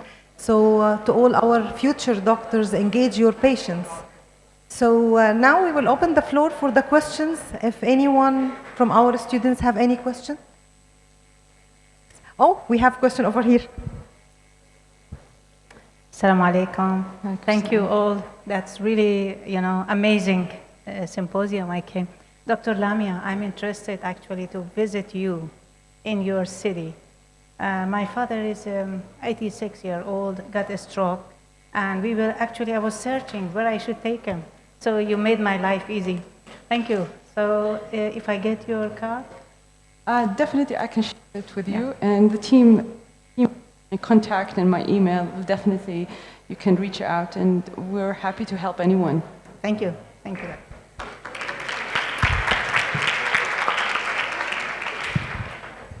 Any other questions?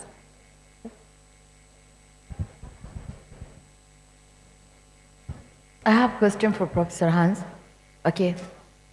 I know the German system very well because I've studied there, so we can speak in German also. Okay, I want to ask about the rehabilitation center that you have. Is the integrative medicine is part of the rehabilitation center, or still it's only in the clinics which is there? Yes.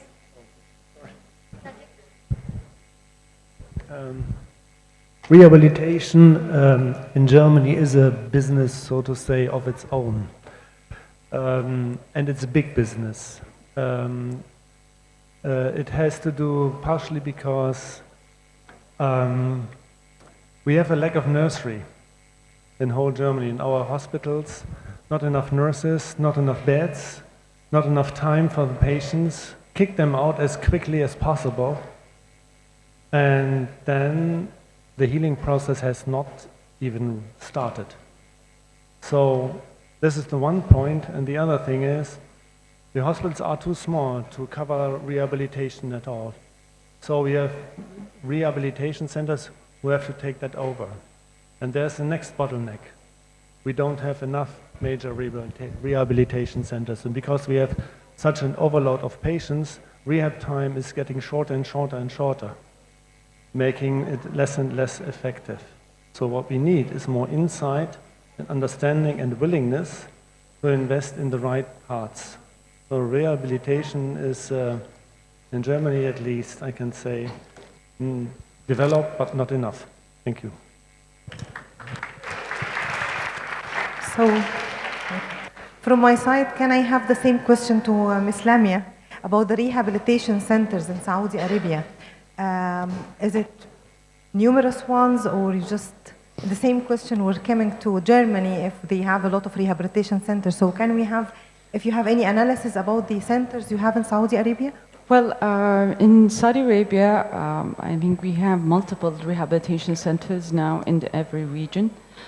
We are the largest, but we have in Eastern region, we have a huge hospital now, a specialist hospital, which is really forward-thinking hospital. We have also in Jeddah, Abdul Latif Jameel, which is one of the famous rehabilitation center. And most government hospitals have now a rehabilitation wards and support. And we have MOH has identified rehabilitation as one of the pillars of healthcare in our system. So in every region you would find one big facility. In addition, that currently there is a growth in polyclinics and microclinics in the region that support rehab, where you can find an occupational therapy and physiotherapy and speech therapy and physiatrist and specialized care and dietary and psychologists in multiple areas in the city. So yes, it's a growing kind of field. And I think it's a very promising future. And when we think about rehabilitation, it may be one of the very mature fields in medicine where had integrated complementary and integrative therapies within the conventional way of dealing with therapy. So we have a deep appreciation of that. Yes, it's really promising indeed. Thank you so much. So one of the students, you have a question to Ms. Lamia, please. Yes. Hello, my name is Lamar. I'm a first-year nursing student. First, I want to thank you, Ms. Lamia. I could tell your deep passion for these patients, and I was on the verge of crying hearing the stories and looking at the pictures, as well as Dr. Hans. I really appreciated your talk. It's been very informative. So we talked a lot about integrative medicine and its benefits. So my question is, how can we implement all these different integrative practices in one teaching plan for future medical practitioners, or is it better to specialize in like one integrative medical practice? I think it's there isn't. I think the most important thing now for healthcare providers is to have a deep understanding, and it starts with assessment of the needs. And if you, as a professional, you want to specialize in one integrative therapy, you need to understand its value and what are you adding and how it complements your profession. I don't think there's a one answer for your question about what to choose. It's really important that what's driving you, what's your passion, and what is your interest. But it's most importantly for you as a student studying medicine or pharmacy or nursing is that you need to appreciate the role of everyone and how can you engage this into your treatment plan. So I wouldn't recommend any integrative over the other, but I would say that as much as possible, listen to your patient, understand where do they come from, what do they believe in, what is their interest, and build your network and understanding, because your patient could be practicing or using something that is not valuable and it could be harming them. So build awareness on and knowledge on what is useful to your patients so that the referral process becomes smoother and more beneficial. I hope I answered your question. Thank you, Ms. Lamia. Prof. Hans would like to address the question as well.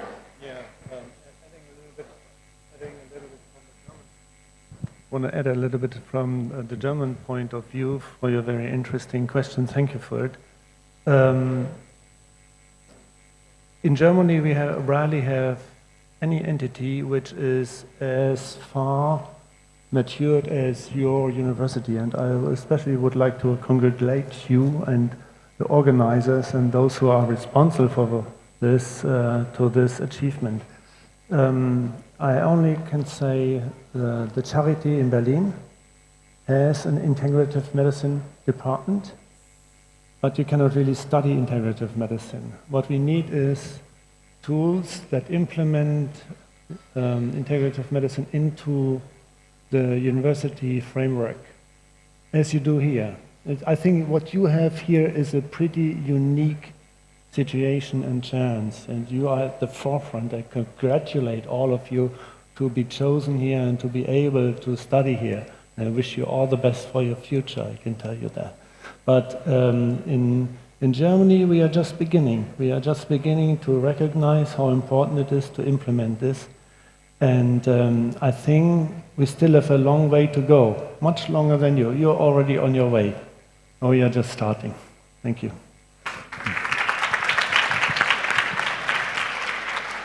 Thank you so much, Professor. Yeah, we have one more question to Ms. Lamia.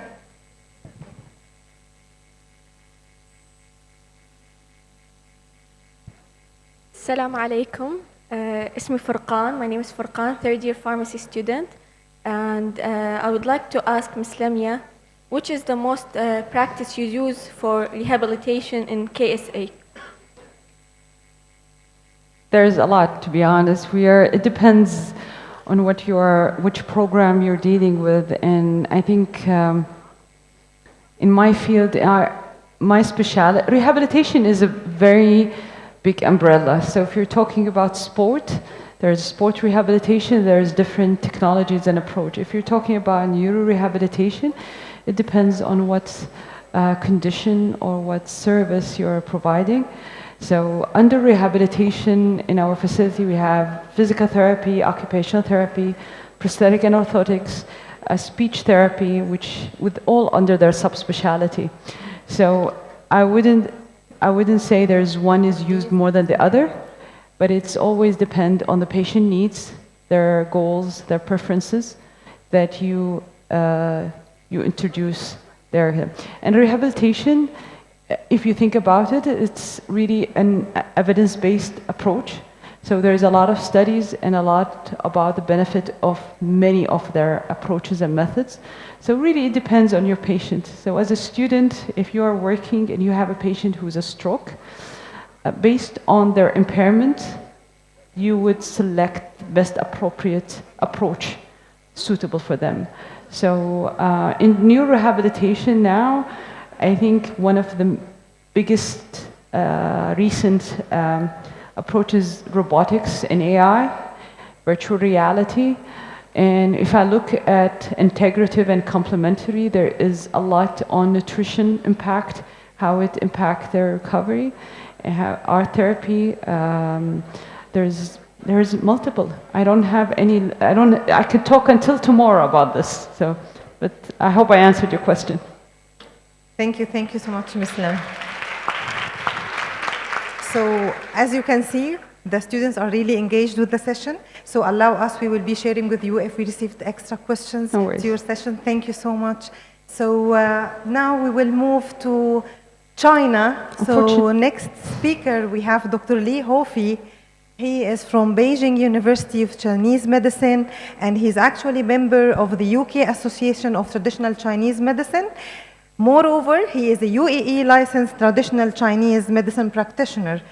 His clinical focus on pain disorders, many other things related to mental health as well. So we are really excited to know more about what you will be telling us. Dr. Li, the floor is yours. Thank you. Thank you.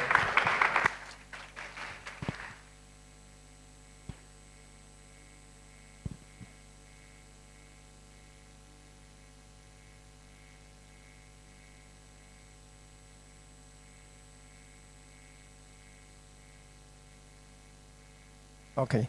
Good morning, good afternoon, everyone here, and all the medical university students and all the guests here. And today, I will introduce, my speech will be quite easy and relaxing, not very seriously, because I will introduce more knowledge, more relationship, and how Chinese medicine acupuncture come into UAE, and what's the current status of UAE, and what's future we can expect. So I will have 3 parts. Anybody here from Sharjah? We have lots of students. I believe some of them are from Sharjah. So just now I mentioned China, we have acupuncture, and in UAE, the first acupuncture in UAE, not Chinese. He is Emirati. He is from Sharjah, UAE nationality. And she went to China in 1976. We can see this picture. This is his study certificate. And of course, before he went to China to study acupuncture, he was already a medical doctor. So he was already a medical doctor, and after graduation, he worked as a doctor in UAE and in Kuwait. And then after that, he went to China in 1976 and then to study a few months. And then when he came back from China, he settled his own clinic in 1977. So it's the next year. So his name is Dr. Salim from Sharjah. And his family, I think it's Ahmad. He still have a library in Sharjah. And this is the one, Dr. Salim, he was doing acupuncture when he was studying in China. So the picture, the patient was Chinese. And after that, it was 1970s, 1960s and 1970s. And then in 1981, the Chinese Ministry of Health, that was before the UAE and China has diplomatic relationship. Because China and UAE established a diplomatic relationship in 1984. So before the two governments' relation, 1981, the China Ministry of Health sent a medical troop to Sharjah, also to Sharjah. And then it was 1981 October. And this is a doctor from that medical tube, and then to doing treatment for the UAE patient.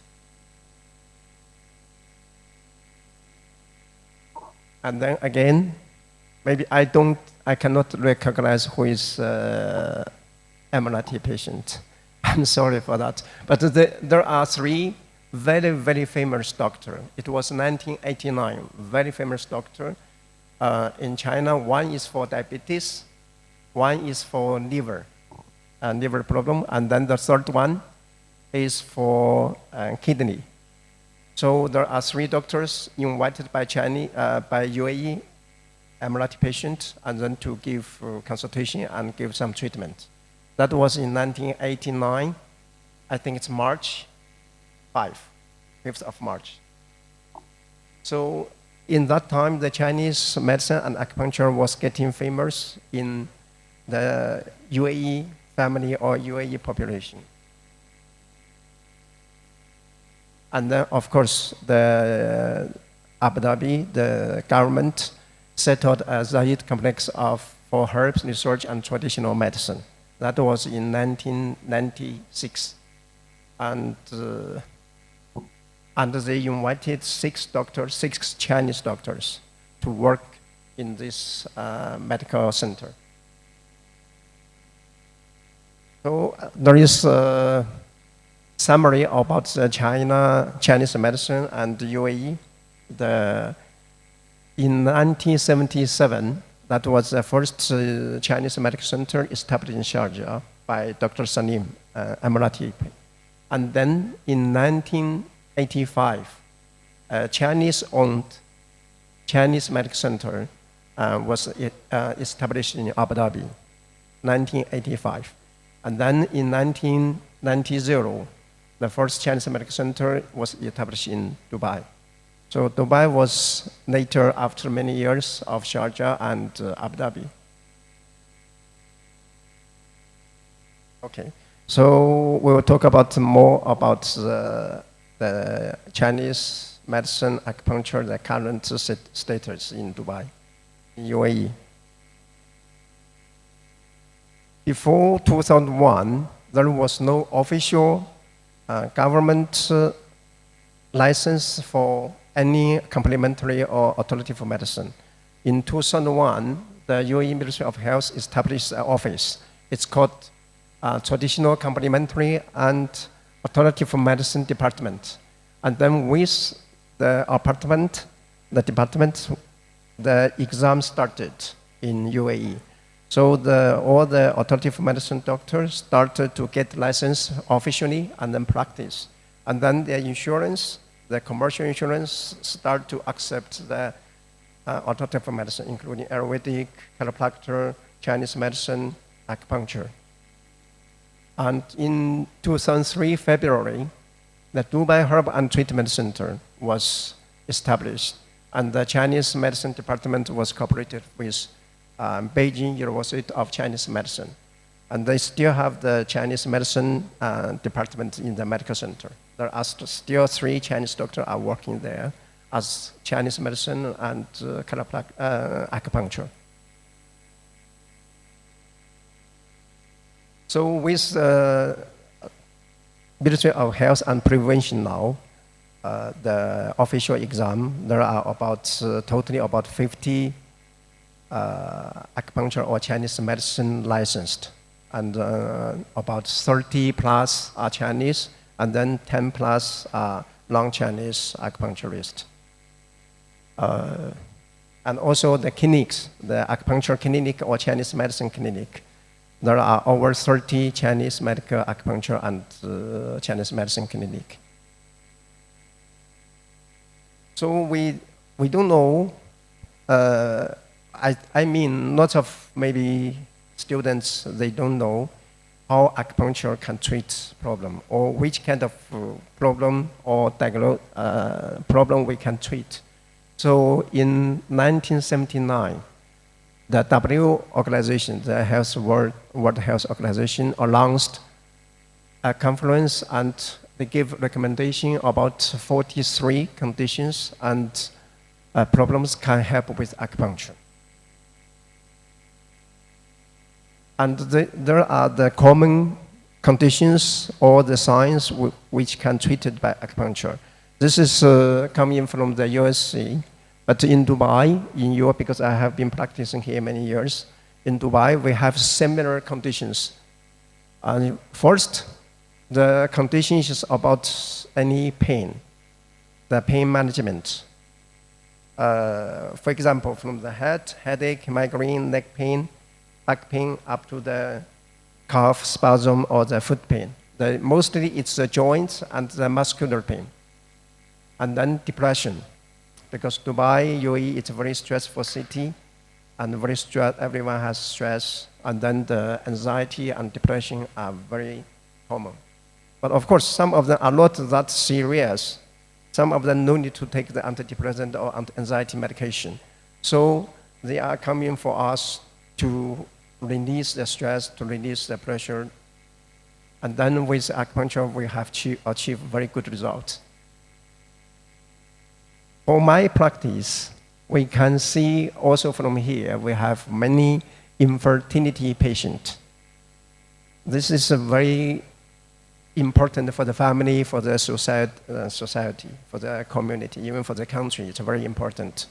So infertility is a very serious situation in all over the world, including China, including UAE, of course, including different nationalities. So lots of patients, after trying lots of like IVFs, lots of other approaches, but they could not get pregnant finally. So they found us acupuncture as the last try. And then with acupuncture treatment, lots of them, they got pregnant and have healthy baby. From my practice in UAE, I have helped nearly 1,000 families to get healthy baby. Yeah, a lot. And then there is not mentioned, I have lots of diabetes patients. Diabetes patients for Western medicine, it's not that much easy, and also not much, it seems not much difficult, because you just take the medication every day and to manage the sugar. But that's a lifetime, maybe 30 years, 40 years, 50 years, the lifetime of medication. But if we try acupuncture or Chinese medicine at the beginning of the diabetes, or short time of taking the Western medicine, we can plus acupuncture or Chinese medicine together, and then to reduce the blood sugar, and then to reactivate the pancreas function. Some of them can finally stop the Western medicine, or without taking the Western medicine, the blood sugar, the pancreas function can come back to normal. I have been treating many patients of the diabetes, of course, infertility patients. So the prospect of Chinese medicine in UAE, that's what I expect in the future, or what happened in the world, in the other countries, or in China. So the AI technology. In China, we have developing lots of AI technology to give AI diagnosis. Like we have the AI system, the machine to collect the tongue picture, to collect the pulse, and then after that, some questions, and then the AI technology will give you some prescription or some points to take for acupuncture. So that's a very, very well developed in China. And this year, 2025, May, in China, all the traditional Chinese medical university, they organized huge conference to have the AI education to help to set up the data. So right now, the Chinese universities, they have the huge data, and then they share in the different universities. So hopefully we can have collection with China, and then to have the data to share with UAE, for it will be benefit for the patient and for the treatment.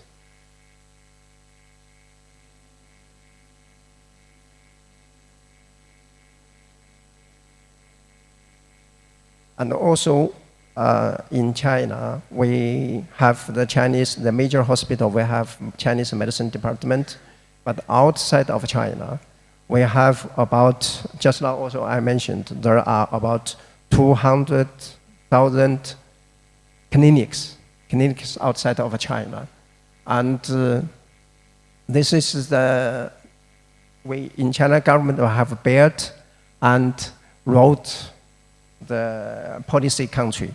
So in the policy country, including UAE, Dubai, and Saudi Arabia, and Egypt, Turkey, and all the other Middle East countries, we have already set up 30 overseas traditional Chinese medical centers. And including some of them, it's already started in UAE, in Dubai.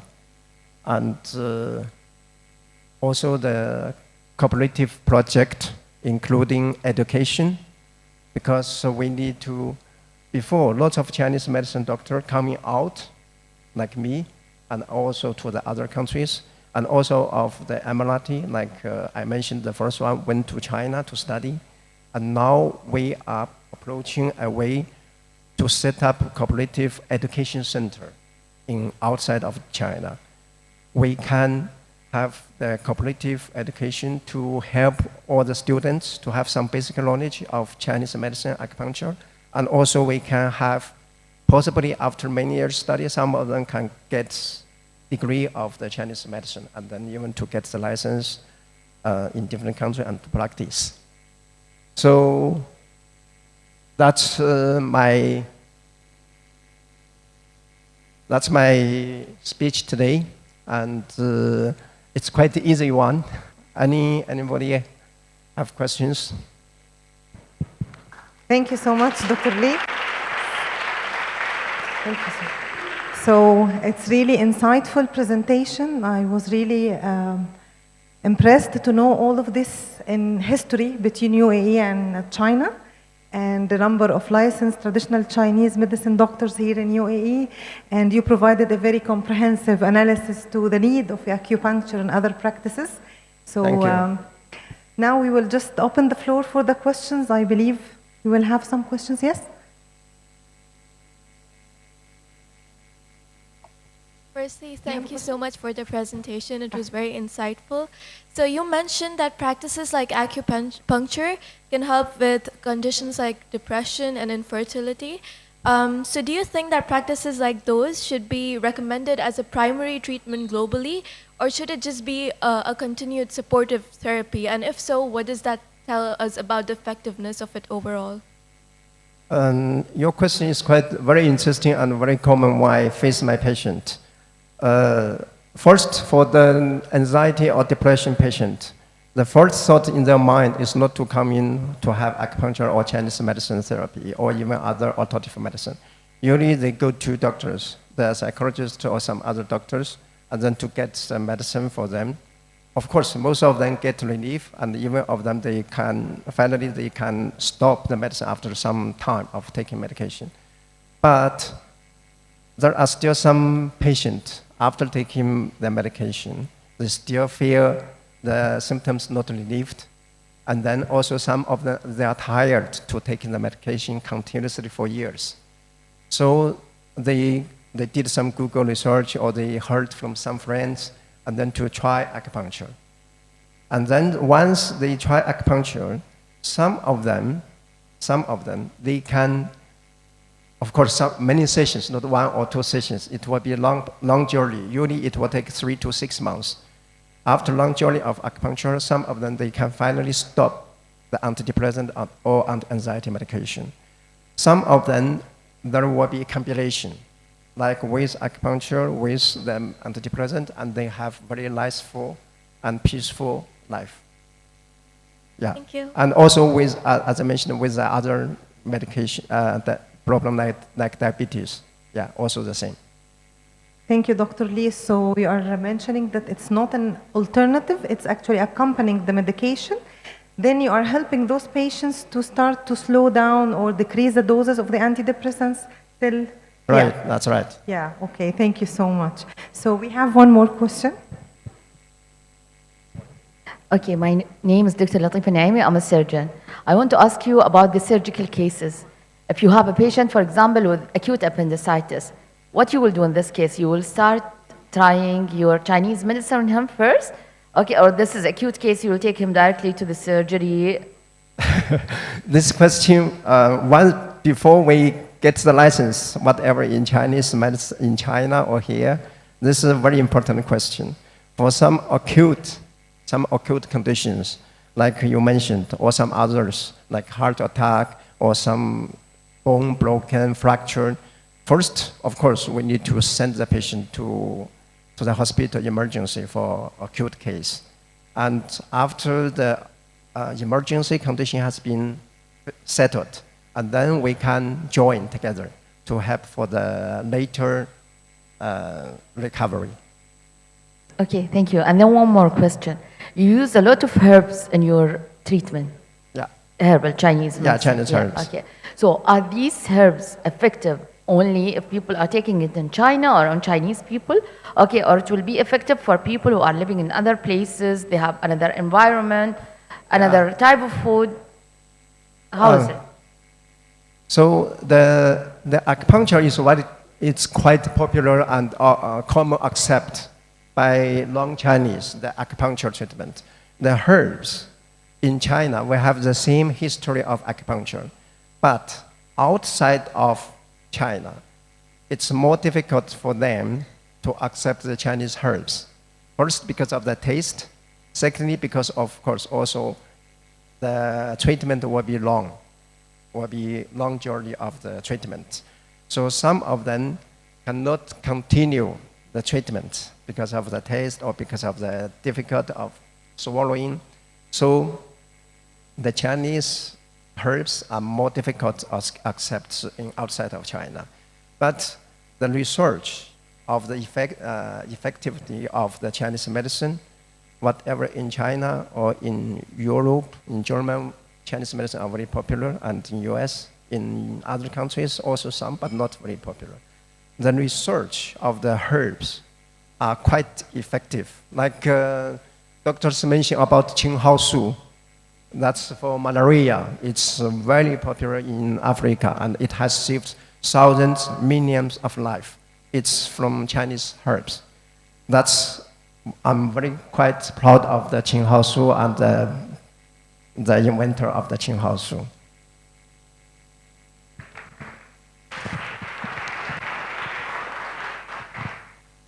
Thank you for your interesting presentation. Actually, it is surprising to me because it shows that the acupuncture is a magic.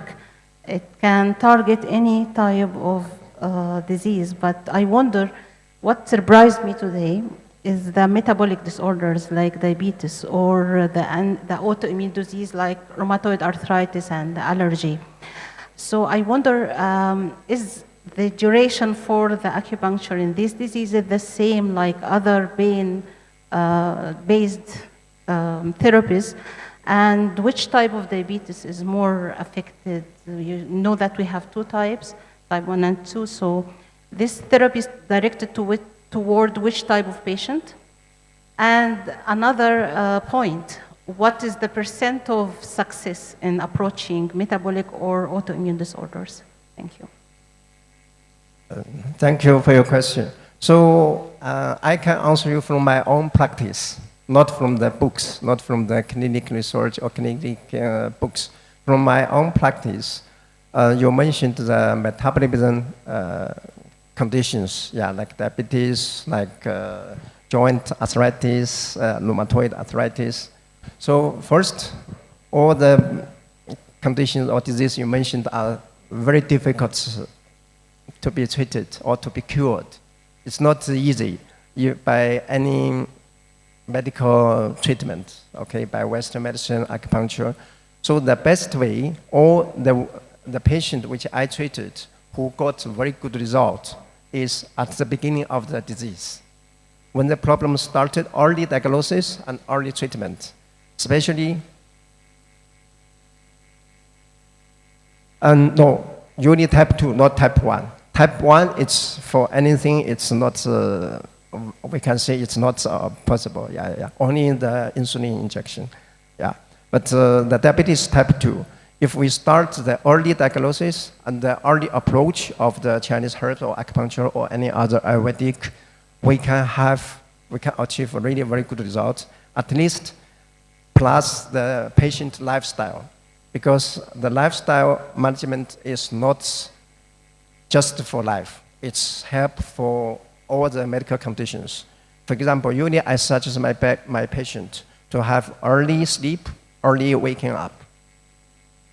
So this is for all the guests here. They don't really understand or they really think about this lifestyle.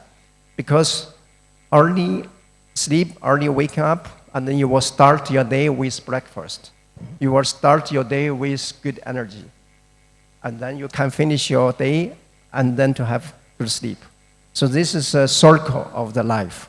If we sleep late, get up late, for example, get up at 12 o'clock, 11 o'clock in the morning, and you skip your breakfast. And then for all the system, it's misunderstand of what you are doing. So this is all the treatment is compilation. The lifestyle management, acupuncture, also sometimes with Western medicine. And of course, some of them achieve good results. Some of them still, we need to do research. Okay, thank you. Dr. Lee.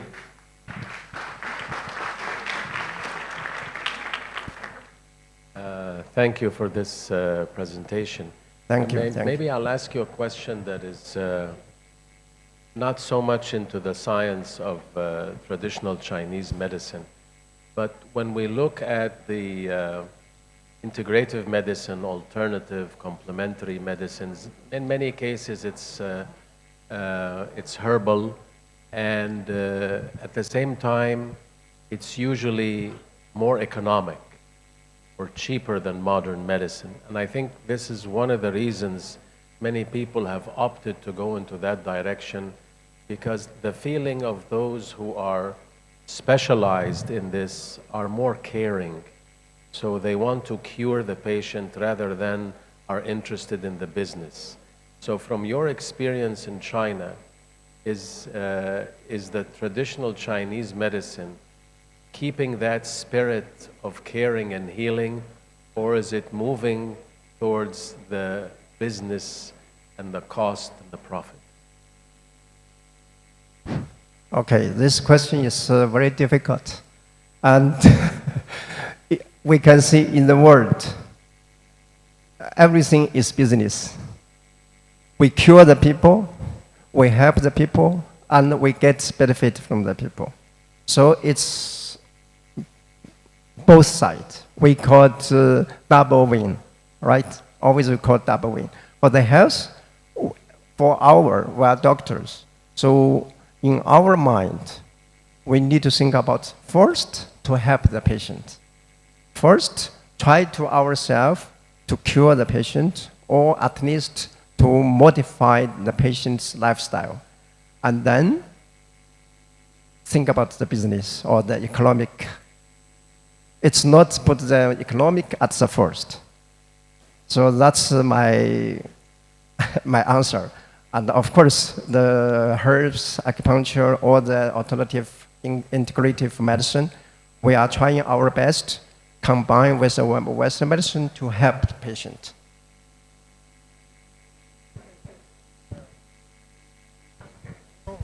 Traditional medicine is quite been there for a long time, and there is some science in it.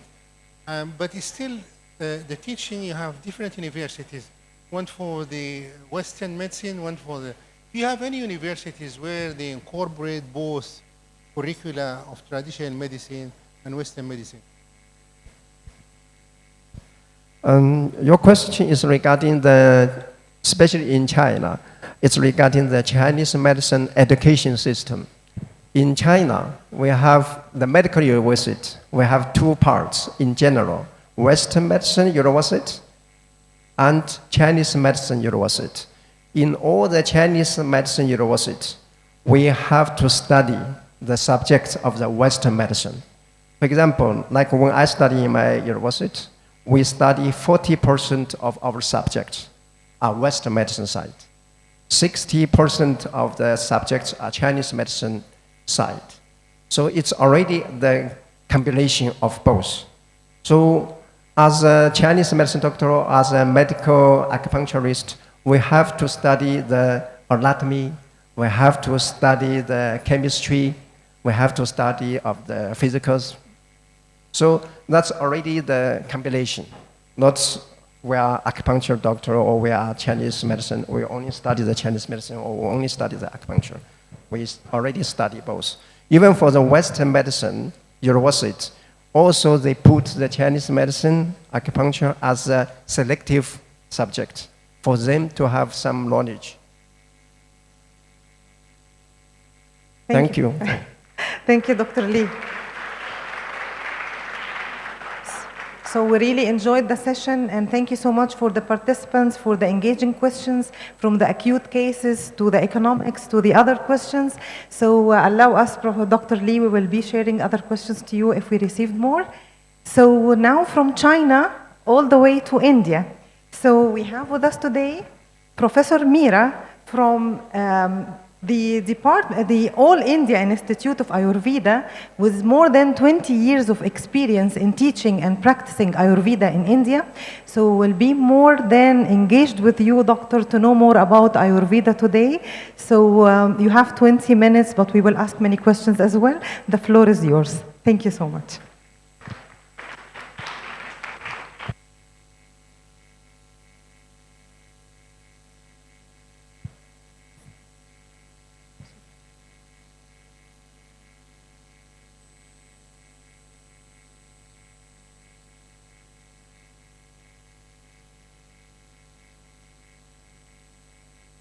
So good afternoon once again, and as such in the morning I gave the crux of my presentation, but still to go into more detail, the presentation is blending the best and how we can have the roadmap, what directives we have, what are the obstacles.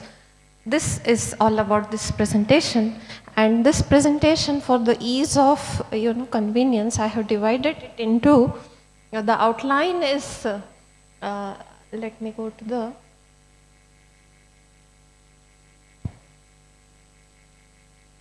so the outline is we will first talk about how the advent of medicine took place, and then later on what Ayurveda is all about, and third thing what All India Institute of Ayurveda does in this process of integration and the other parts, and lastly how the integrative medicine can be taken further. So the word integrative medicine has many question marks, like I have given in my title the unified or universal medicine.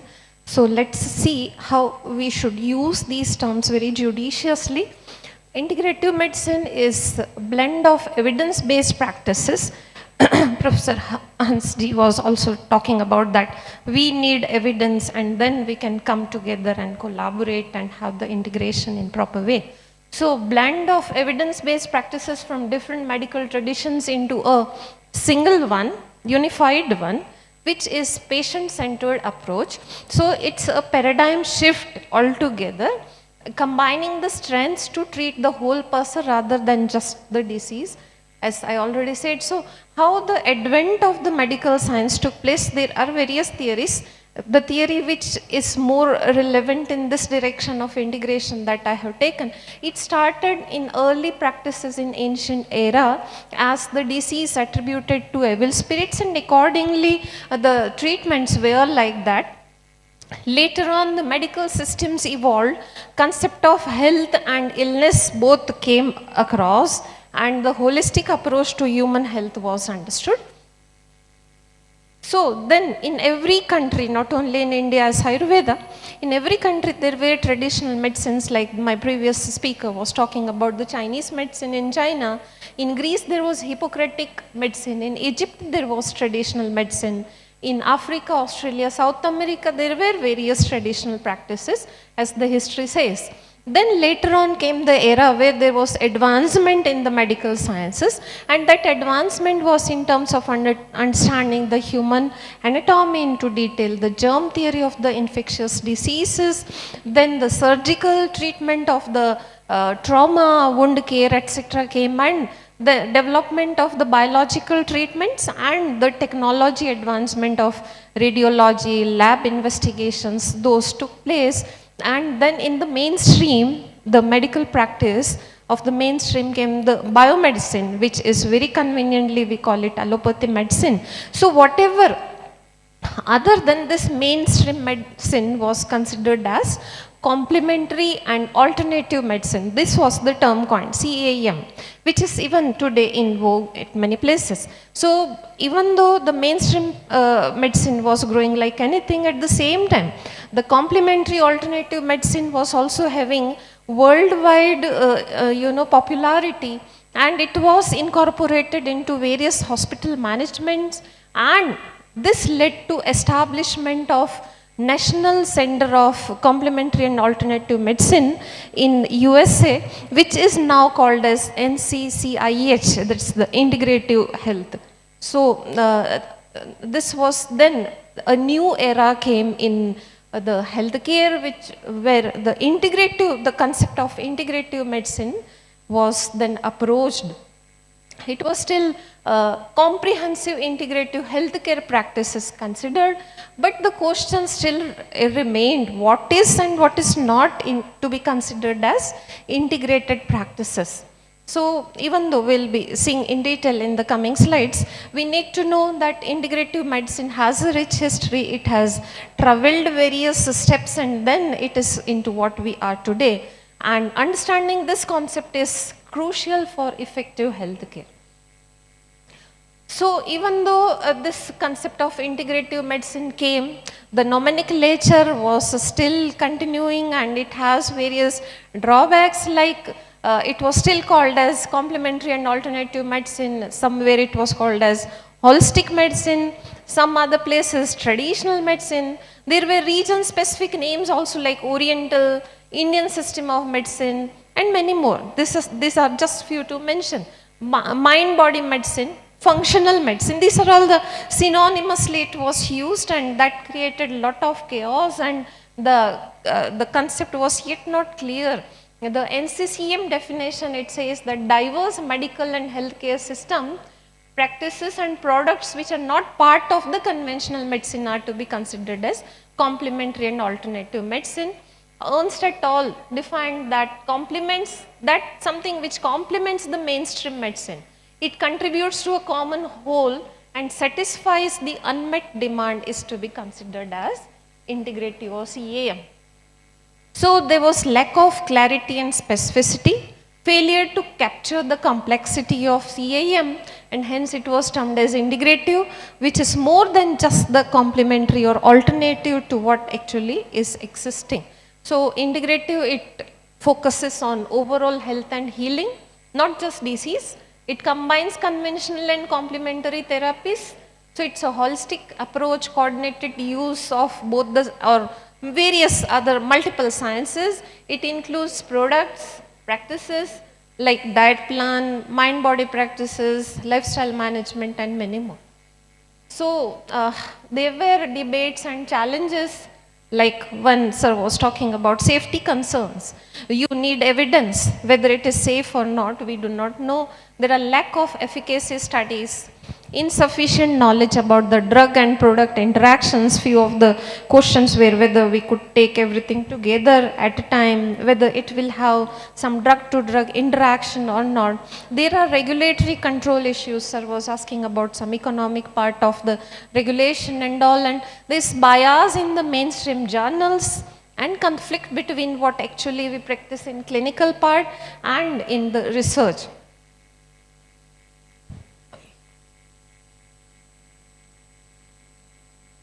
So in spite of these challenges and debates, there were benefits we all understood, and that's why it's still in vogue. Comprehensive patient care, improved health outcomes, enhanced patient satisfaction, and culturally sensitive care. Because many of the practices are in our culture, I will talk about it as we come across the slides. So basically, the cafeteria approach versus the integrative approach was the debate. In the cafeteria approach, patient is confused what to choose, although they have all the choices. You have so many choices, there are juices, so many teas, and then Arabic coffee and all, you have the choice.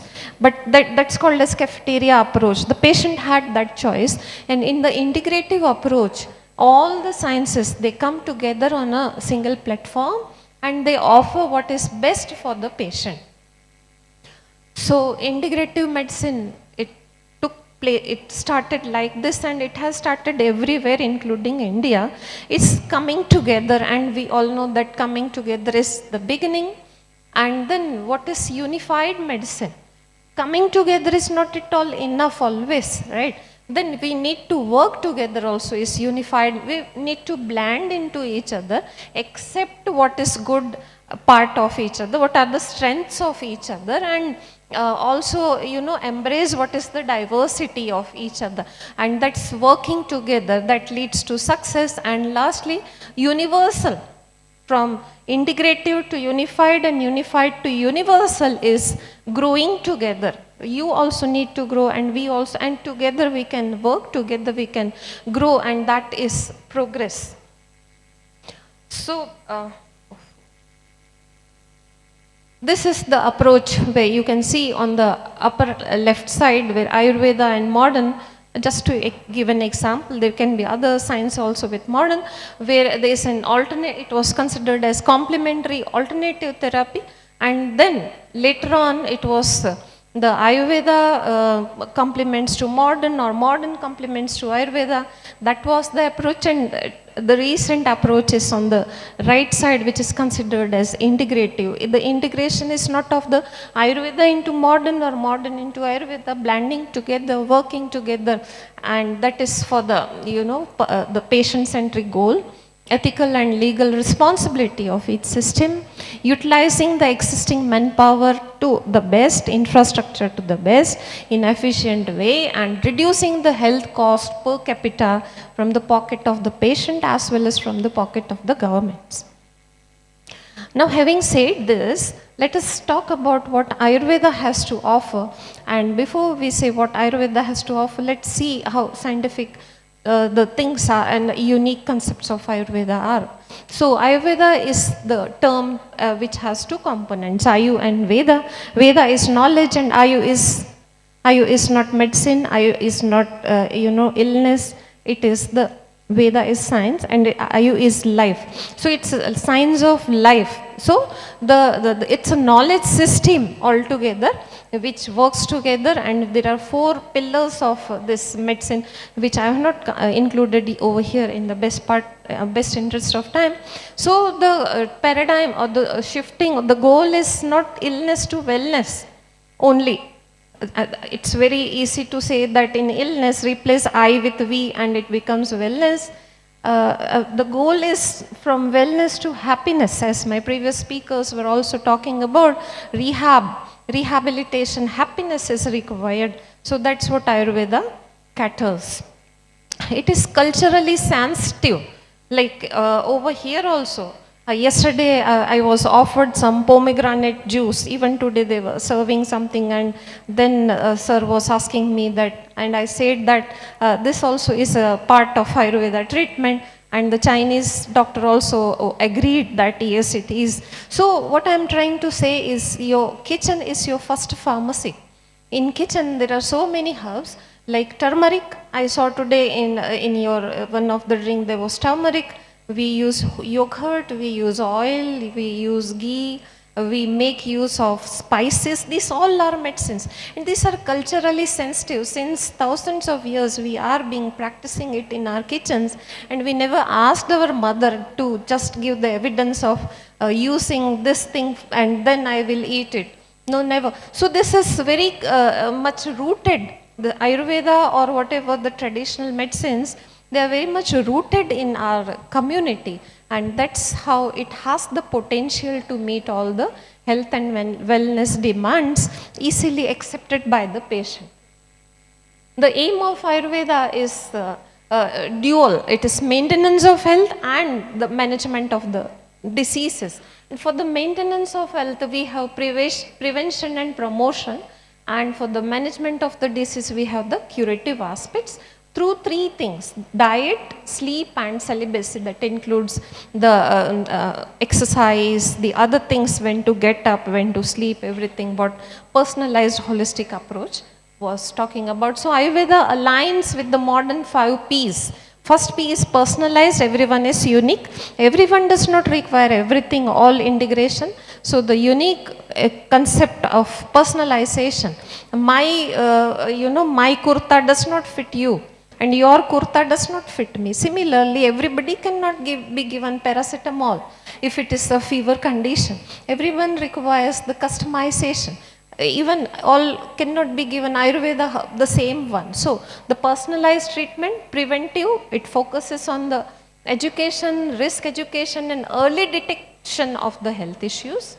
Promotive, we have various rasayana herbs, such as you must have heard about the Indian gooseberry, ashwagandha, that is Withania somnifera. These are all the rasayana drugs which increases your even the level of health. That's promotive aspect. And predictive, it involves mapping the risk factors to prevent the future illness. And lastly, participatory. Ayurveda encourages patients to take an active role on their own shoulders. Today's patient, they believe that the whole of the responsibility of their health is on the shoulder of the doctor. Ayurveda says, no, you have the responsibility, you have to be participatory. So these are the strengths of Ayurveda.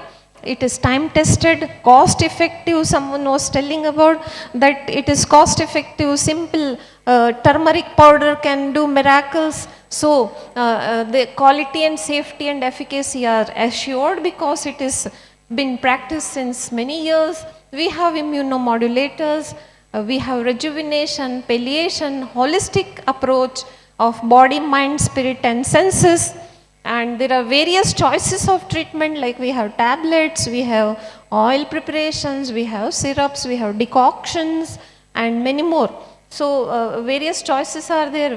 Yoga is also the practical approach of the physical concepts of Ayurveda, and the Panchakarma, a very unique concept, the biopurification, penta biopurification.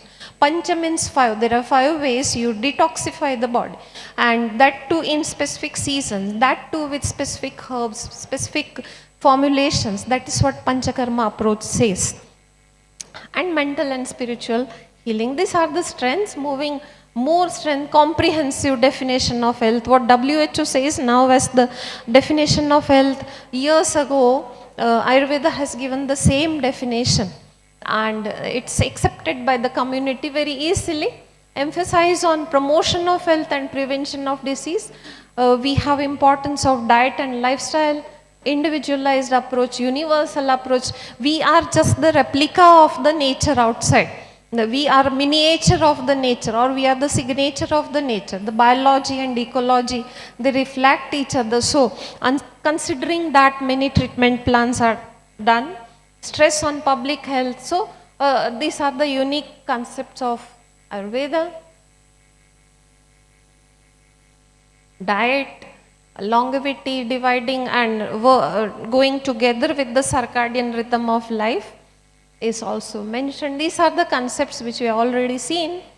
And now coming to All India Institute of Ayurveda, established under Ministry of Ayush. This is the history of ministry. We have specific ministry, dedicated ministry for Ayush, which was initially ISM and H. Now it has the Ministry of Ayush. And this is, we have 2 institute, All India Institute of Ayurveda, in 2 phases. Inaugurated, the premises are owned by us. These are the certifications of quality.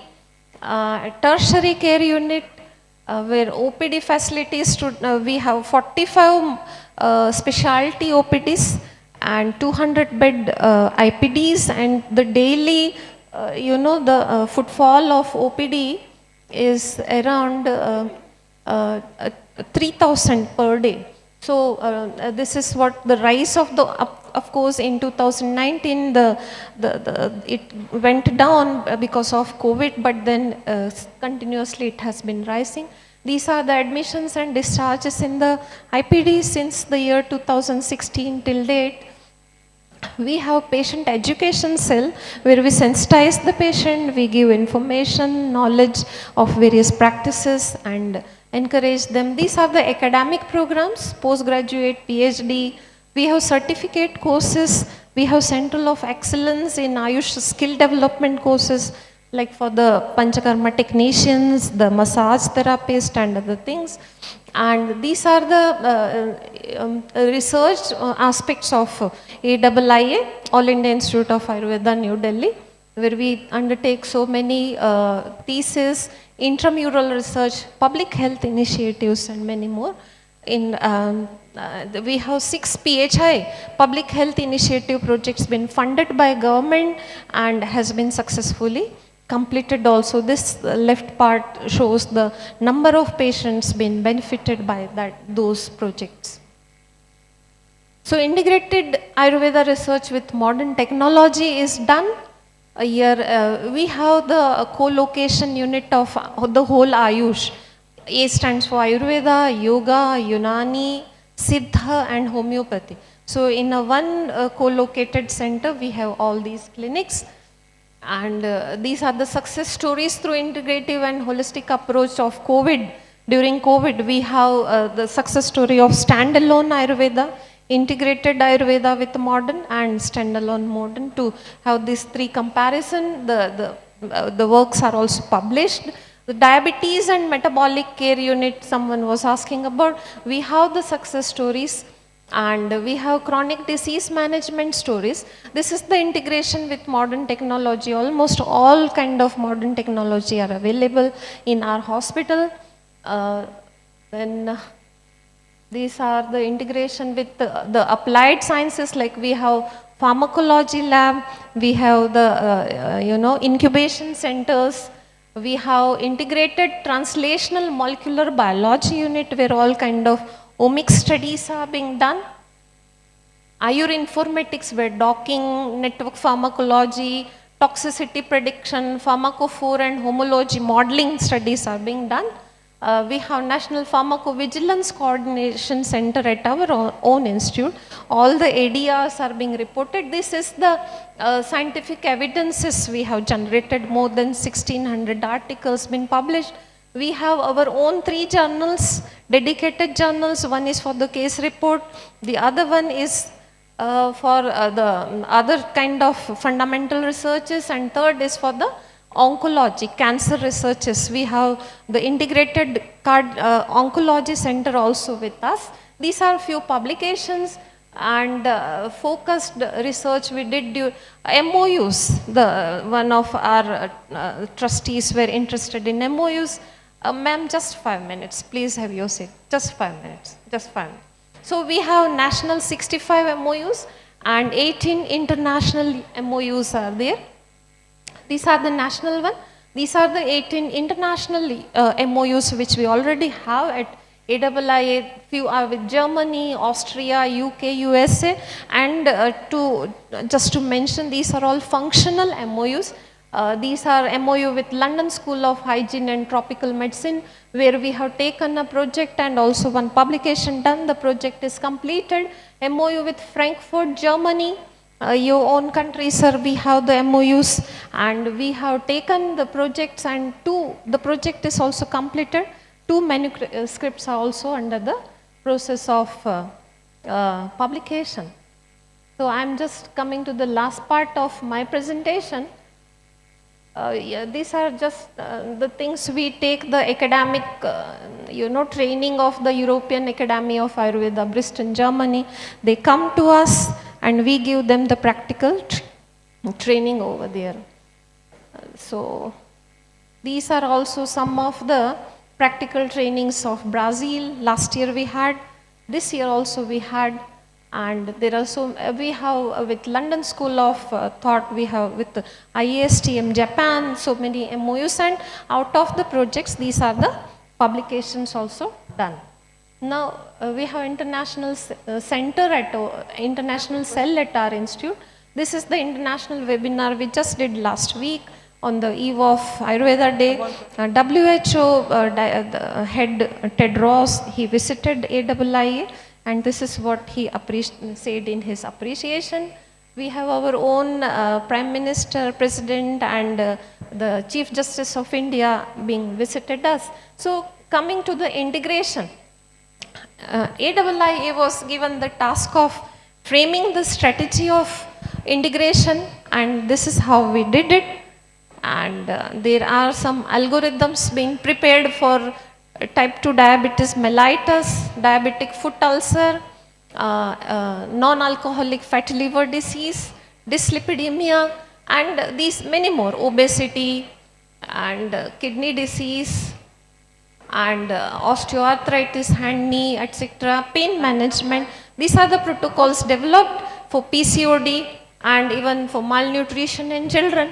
And when it came to implementation, there were certain stumbling blocks, and the blocks or barriers are fragmentation of jurisdiction of facilities, and these are questions about quality and safety and all.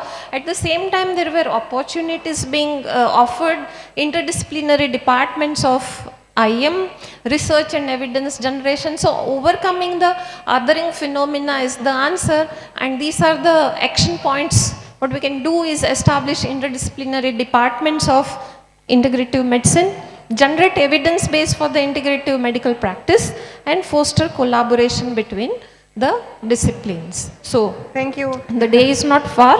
We'll do this. Thank you so much. Thank you, sir. Thank you so much, Prof. Mira. Unfortunately, we have exceeded the design time, so maybe we can have only one question, and other questions will be shared to her by email. So it's only one chance for one question.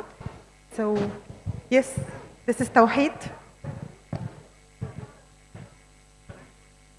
Thank you, Dr. Mira, for such an interactive session. My question to you is, can Ayurveda help in reversing diabetes and hypertension?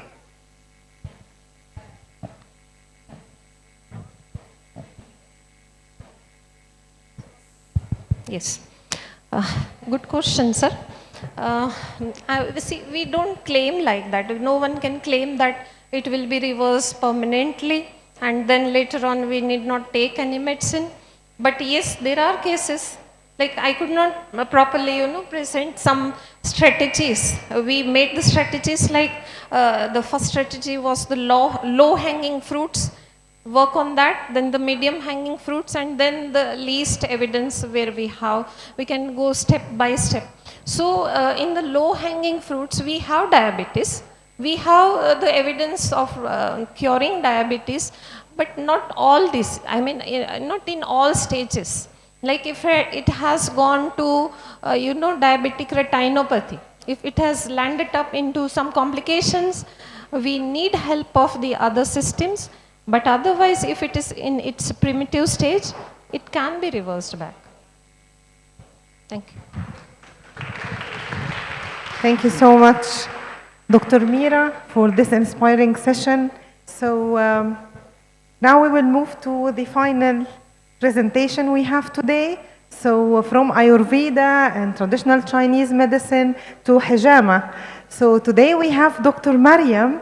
She is actually a hijama, UAE hijama licensed practitioner, and at the same time she is a pharmacist as well. So she is coming today with her experience, more than 5 years experience in the field of hijama, healing by hijama. She's coming all the way from Cleveland Clinic to give us her experience in healing by hijama. So the floor is yours, Dr. Mariam. Okay.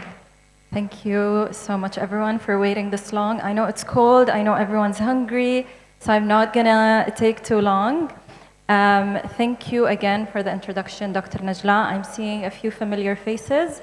I was honored to present on hijama in the summer internship on integrative medicine, and it's an honor again to be here and talk about hijama and give you maybe a closer perspective on what it looks like to be a UAE graduate who shifts paths and tries to do a micro credential.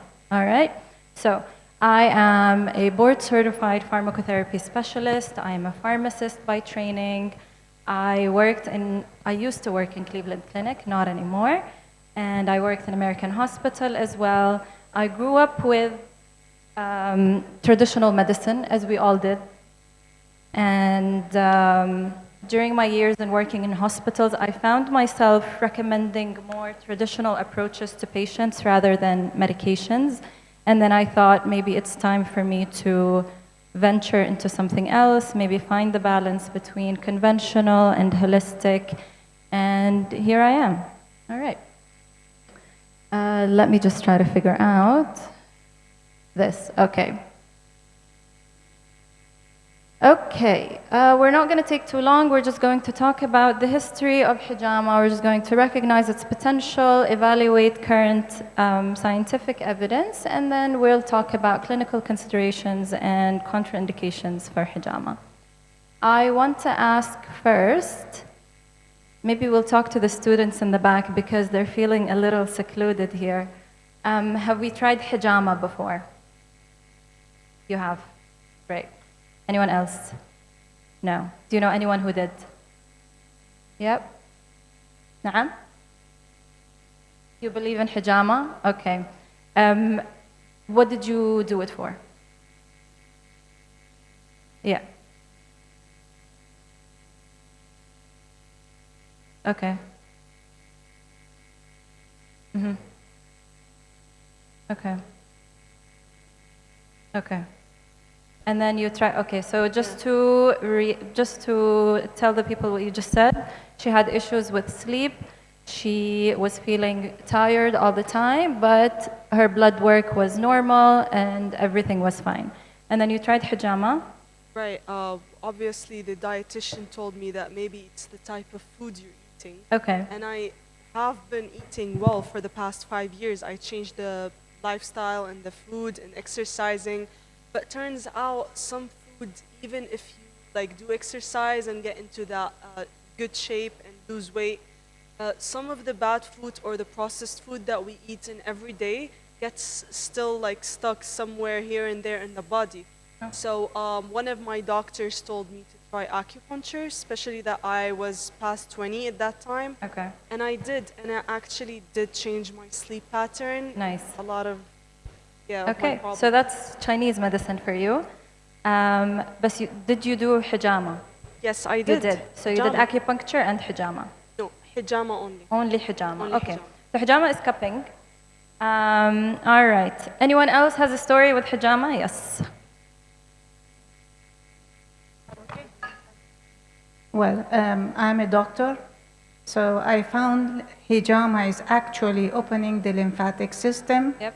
And it works for liver fatigue. That is actually the root of all chronic disease, what we call it as chronic disease. Yep. High blood pressure, metabolic diseases, Sure. so fatty liver, and also it's really work for headache, for migraine, for, all what we call it autoimmune disease. That is actually our body is not that much mad. We have to clean our liver to It's get just rid trying of. to figure out what to do. Yeah, that's you're it. right. So I really trust hijama, and I'm Okay. saying because when you put the cup actually, Yeah. that redness, there is oozing of histamine, that is Yeah. vasodilator and also antibacterial. Correct. Okay? And so it opens all the channels. Yep. Plus, the area that you are putting hijama, there are what we call it dermatomes. Yeah. You're having nerves, it's going to all the organs. So it's, I really appreciate. You said everything I needed to say, so I think we can just end this presentation right now. All right. We cannot talk about hijama or cupping therapy without understanding the history, the Islamic significance of it, the traditions it's rooted in. So, we have multiple hadiths on hijama. So, احتجم رسول الله صلى الله عليه وسلم وقال إن أمثل ما تداويتم به الحجامة والقسط البحري. So, according to our Prophet, Muhammad, peace be upon him, he did not create hijama, right? Cupping existed before him because we had Chinese medicine, we had Greco-Romantic medicine. Yes? Sure, go ahead. So our dear attendees and students, just we are requesting you to keep seated, please, and keep the hall quiet as much as possible so as we can have the best experience from Dr. Mariam. Thank you so much. Thank you. No worries. Yalla, we won't make it too long. You can leave in a bit, but let's just talk about it. Can we get the presentation back on, please? Okay. So, according to our Prophet Muhammad, peace be upon him, hijama is the best medicine. It's what he used all the time to treat various ailments. So this hadith mentions hijama and it mentions al-qust al-bahri, which is Indian costus or Dolomea costus. We've heard about it. It became very viral during COVID season. Everyone's talking about the antibacterial or antiviral properties of Indian costus. So we have those two treatments that are recommended in Islamic prophetic medicine. And it's just us following the footsteps of our prophets. All right, there's another story as well on hijama recommendation in Islam. And it's the night of Al-Isra wal-Mi'raj, where our prophet ascended to heaven. And at each heaven, he was told to tell his people or his ummah to do hijama for treatment. Okay, what is hijama? So we know cupping. We've seen cupping everywhere. It's a form, Islamic hijama or the Islamic form of hijama is the wet cupping. So it's when you place your cups, you make incisions, you draw out some blood, and then you clean it up, and then you're done. Not a very lengthy procedure, very common in Islamic, Chinese, and Greco-Arabic medicine. And it's used, as you said, great for detoxification. It's used for pain relief and for balancing humors. So, we heard about Chinese medicine, we heard about Ayurveda. We're just going to, and that gives us the perfect segue to talk about Greco-Romantic medicine. Have we heard of the humors before? Yeah? I'm not gonna ask you. All right, so the humor system is the Greco-Romantic system that was the theory that was used for treatment back then. So we had Chinese medicine, we had Ayurvedic medicine, and then we had this type of medicine where it relied, we're not going to talk too much about it, it's a very complex system, but it basically splits people into 4 constitutions. So we have the blood constitution, we have the bile constitution, we have the phlegm, and then we have the black bile. And then, as with any type of holistic traditional approach, you have to understand the body's constitution, what the patient is going through, what their mental state is like, what their lifestyle is like. All of that will help you determine their constitution or their humor. And then based on that, you can create a plan for them. So,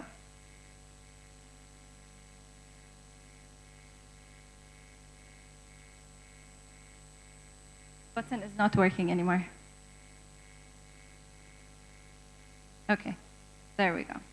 All right, types of cupping. We have dry cupping, which we've seen, I'm sorry for the blood. Dry cupping, which we've seen everywhere. Physiotherapists use it. We use it in Chinese medicine. And then we have wet cupping, which is the hijama we're talking about. So it's suction with scarification or bloodletting or drawing blood. And then we have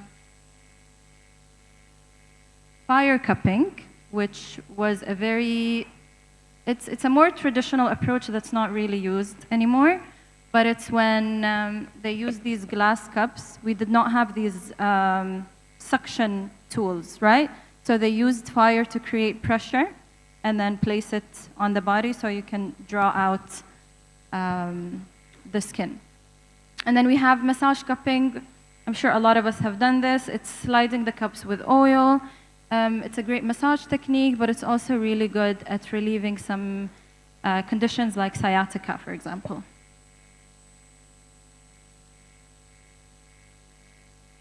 Okay, history. Cupping goes back more than 5,000 years ago. So this picture here is the Ebers Papyrus, which is one of the oldest medical textbooks, and it contains the earliest documented description on cupping, dating back to 1550 BC. All right? And then we have ancient Greece, where Hippocrates came and used cupping for internal diseases and structural problems. And then it moved to ancient Rome, and then came the Islamic Golden Age, where the practice was highly recommended by our Prophet, and then Muslim scholars further developed it and worked on it, elaborated on the method using multiple schools of medicine. And then the late 19th and 20th, early 20th centuries, cupping declined in popularity, as with any traditional or holistic approach, because modern medicine was booming, and the shift was in that direction, and then people were told to, stop using traditional medicine, there's no evidence, stop relying on it, so people stopped using it for a while. And then in the 1950s, cupping, especially in the form of traditional Chinese medicines, started being used again. It rose back into popularity. Chinese people saw the benefit of their traditional medicine, and then they brought it back. Indian people saw the benefit of their medicine, and then they brought it back. So what we're doing now is basically seeing the benefit in our traditional medicine and our integrative approaches that we've learned and have been passed down. And then this is us trying to bring them back. All right, so proposed mechanisms of action. The doctor here has told us exactly what it does. Do you want to say that again? Yeah?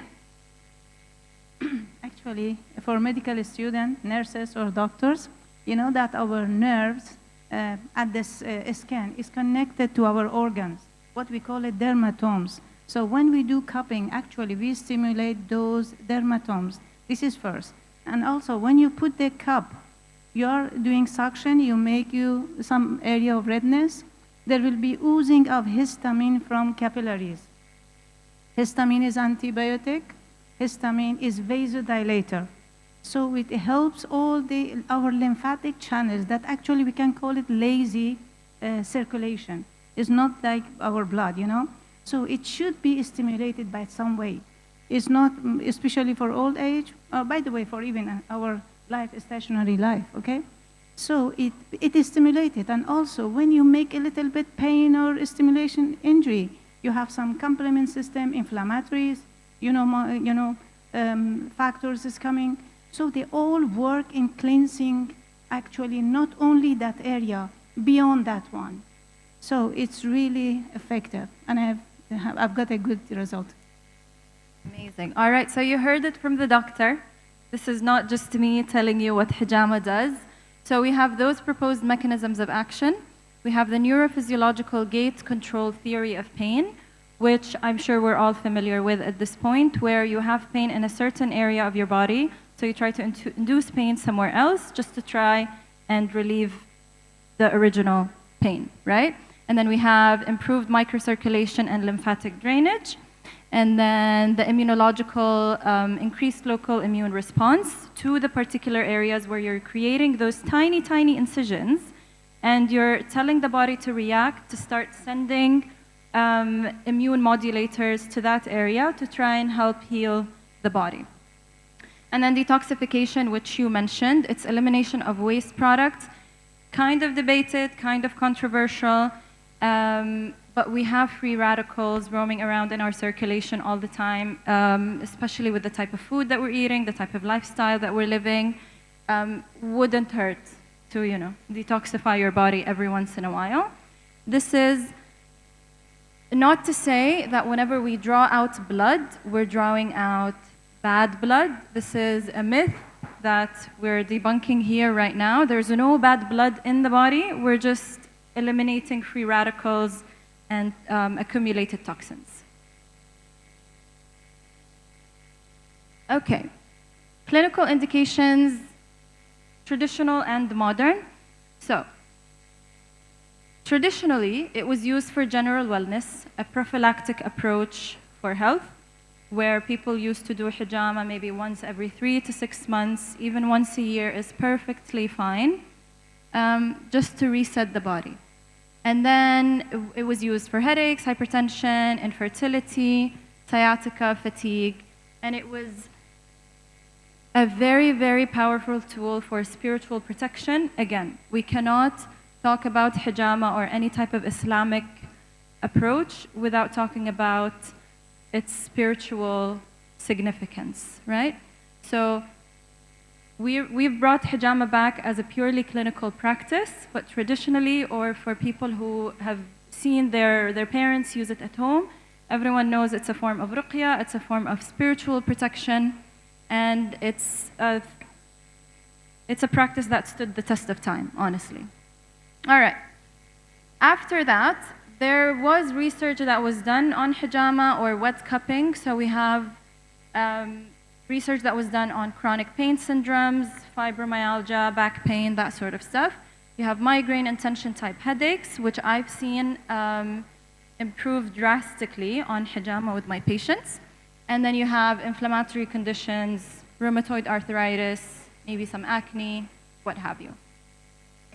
These are some of the studies that I found online, just for your reference. I think even the device is tired. Okay, all right. So you have some research that was done. This is not to say that this is enough. We need more research on integrative medicine. All right, last thing. Risks and contraindications, you want to be mindful of skin infections, people who have anemia, maybe some scarring with the scarifications that we're doing with the blade, transmission of blood-borne infections if you are not using sterile equipment.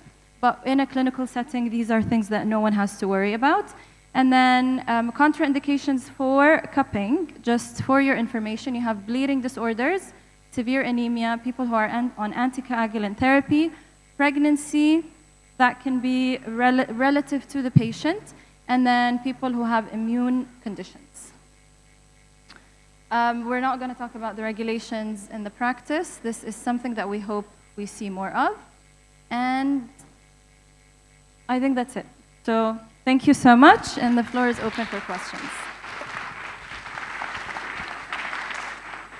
Thank you, Dr. Mariam. So, yeah. So we have a very quick question. Hi, I'm a year 5 medical student, and I'm interested to ask, is there any possibility to see cupping or acupuncture and other integrative medicine? Is acupuncture gonna maybe in the future be used at a clinic where it's like regular therapy? I don't have to go to a specific clinic to have it. We could have it in hospitals as an option of treatment for patients. There's definitely something in the pipeline for that. We've had very interesting conversations over the past few days, so I think this would be something you could look forward to. Of course, I do look forward to. Thank you so much for your presentation. Inshallah. Thank you so much. So we reached the end of the day, so we really enjoyed all the sessions. Now, Prof. Sharif wants to address. It's not the end yet, okay? Okay, it's time to appreciate our speakers for today. So if you look here, you will see this nice trophy, okay? But it's very heavy. So we'll take pictures, every speaker, as a thank you with the trophy, and at the same time, you will have one to go with, but it's heavy. When you travel, you may pay extra weight for it. It's okay? So I'd like to call on our distinguished speakers one by one in the order of their presentations, and they will be joined by Professor Hussam Hamdi in the picture to take a picture, and to Professor Hussam Hamdi, who is the, well, he's a surgeon, right? And he's a professor of medical education, and he's the professor of many of us, including myself here. So thank you. So Professor Hussam,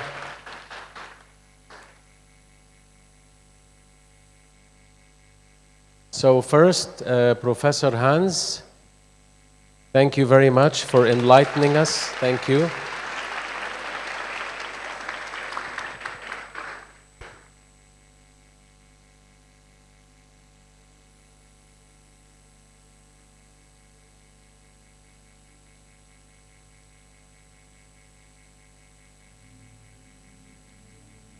Thank you, thank you. Professor Lee.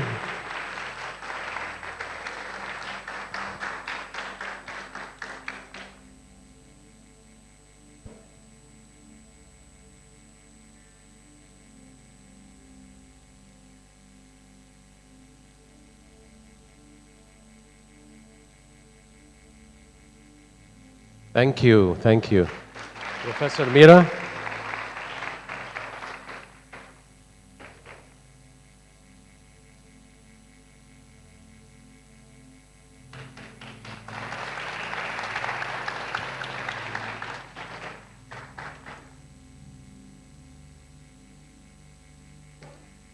Dr. Mariam.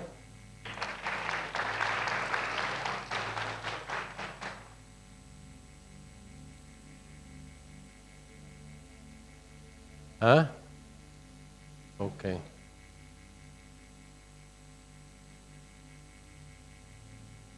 Thank you, Dr. Mariam. Let me invite all the speakers and the deans for a photo.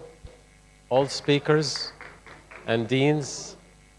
Professor Yusuf, Dean of College of Medicine. Professor Basil, Dean of College of Nursing.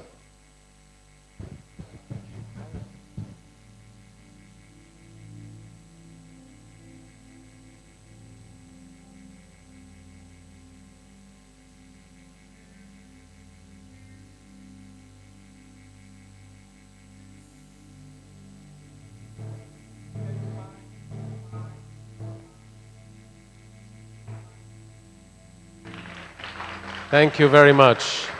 This brings us.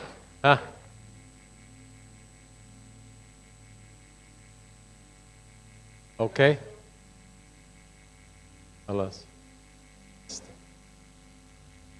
شو الطلبة وراك؟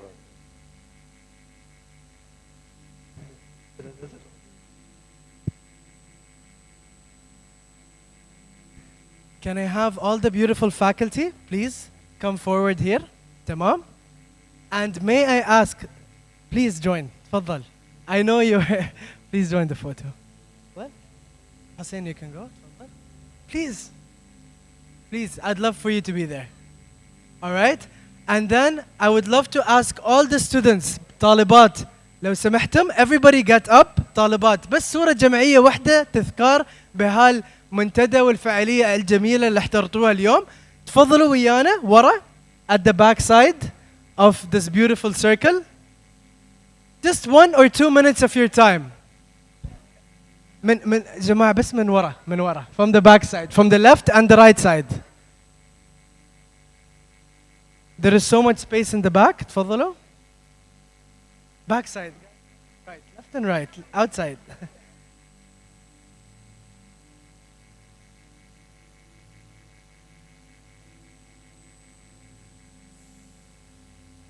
Guys, one group photo.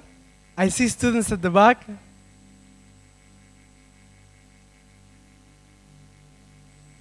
Yes. And there is space here. خلكم يسار. يسار بنات. Where? يلا. Go, let's go. It's a group memory photo. Yeah. إيمان.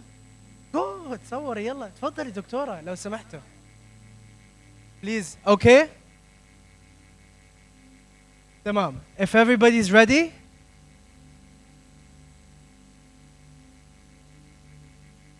All right. On the count of 3. 1, 2, 3. Smile, everybody. Can we hear some noise from everybody? All right. Let's do this one more time. All right. I want to see your enthusiasm. All right. On the count of 1. So 3, 2, 1. Let's go. Great job, but let's do a louder one. 3, 2, 1. And the cameraman said one more time to officially close this beautiful forum. I want to hear your loud, beautiful voices. Let's go. 3, 2, 1. Khalas, cameraman. Why you are tiring them? Okay, one more. Last one. Look at the camera. Thank you, guys.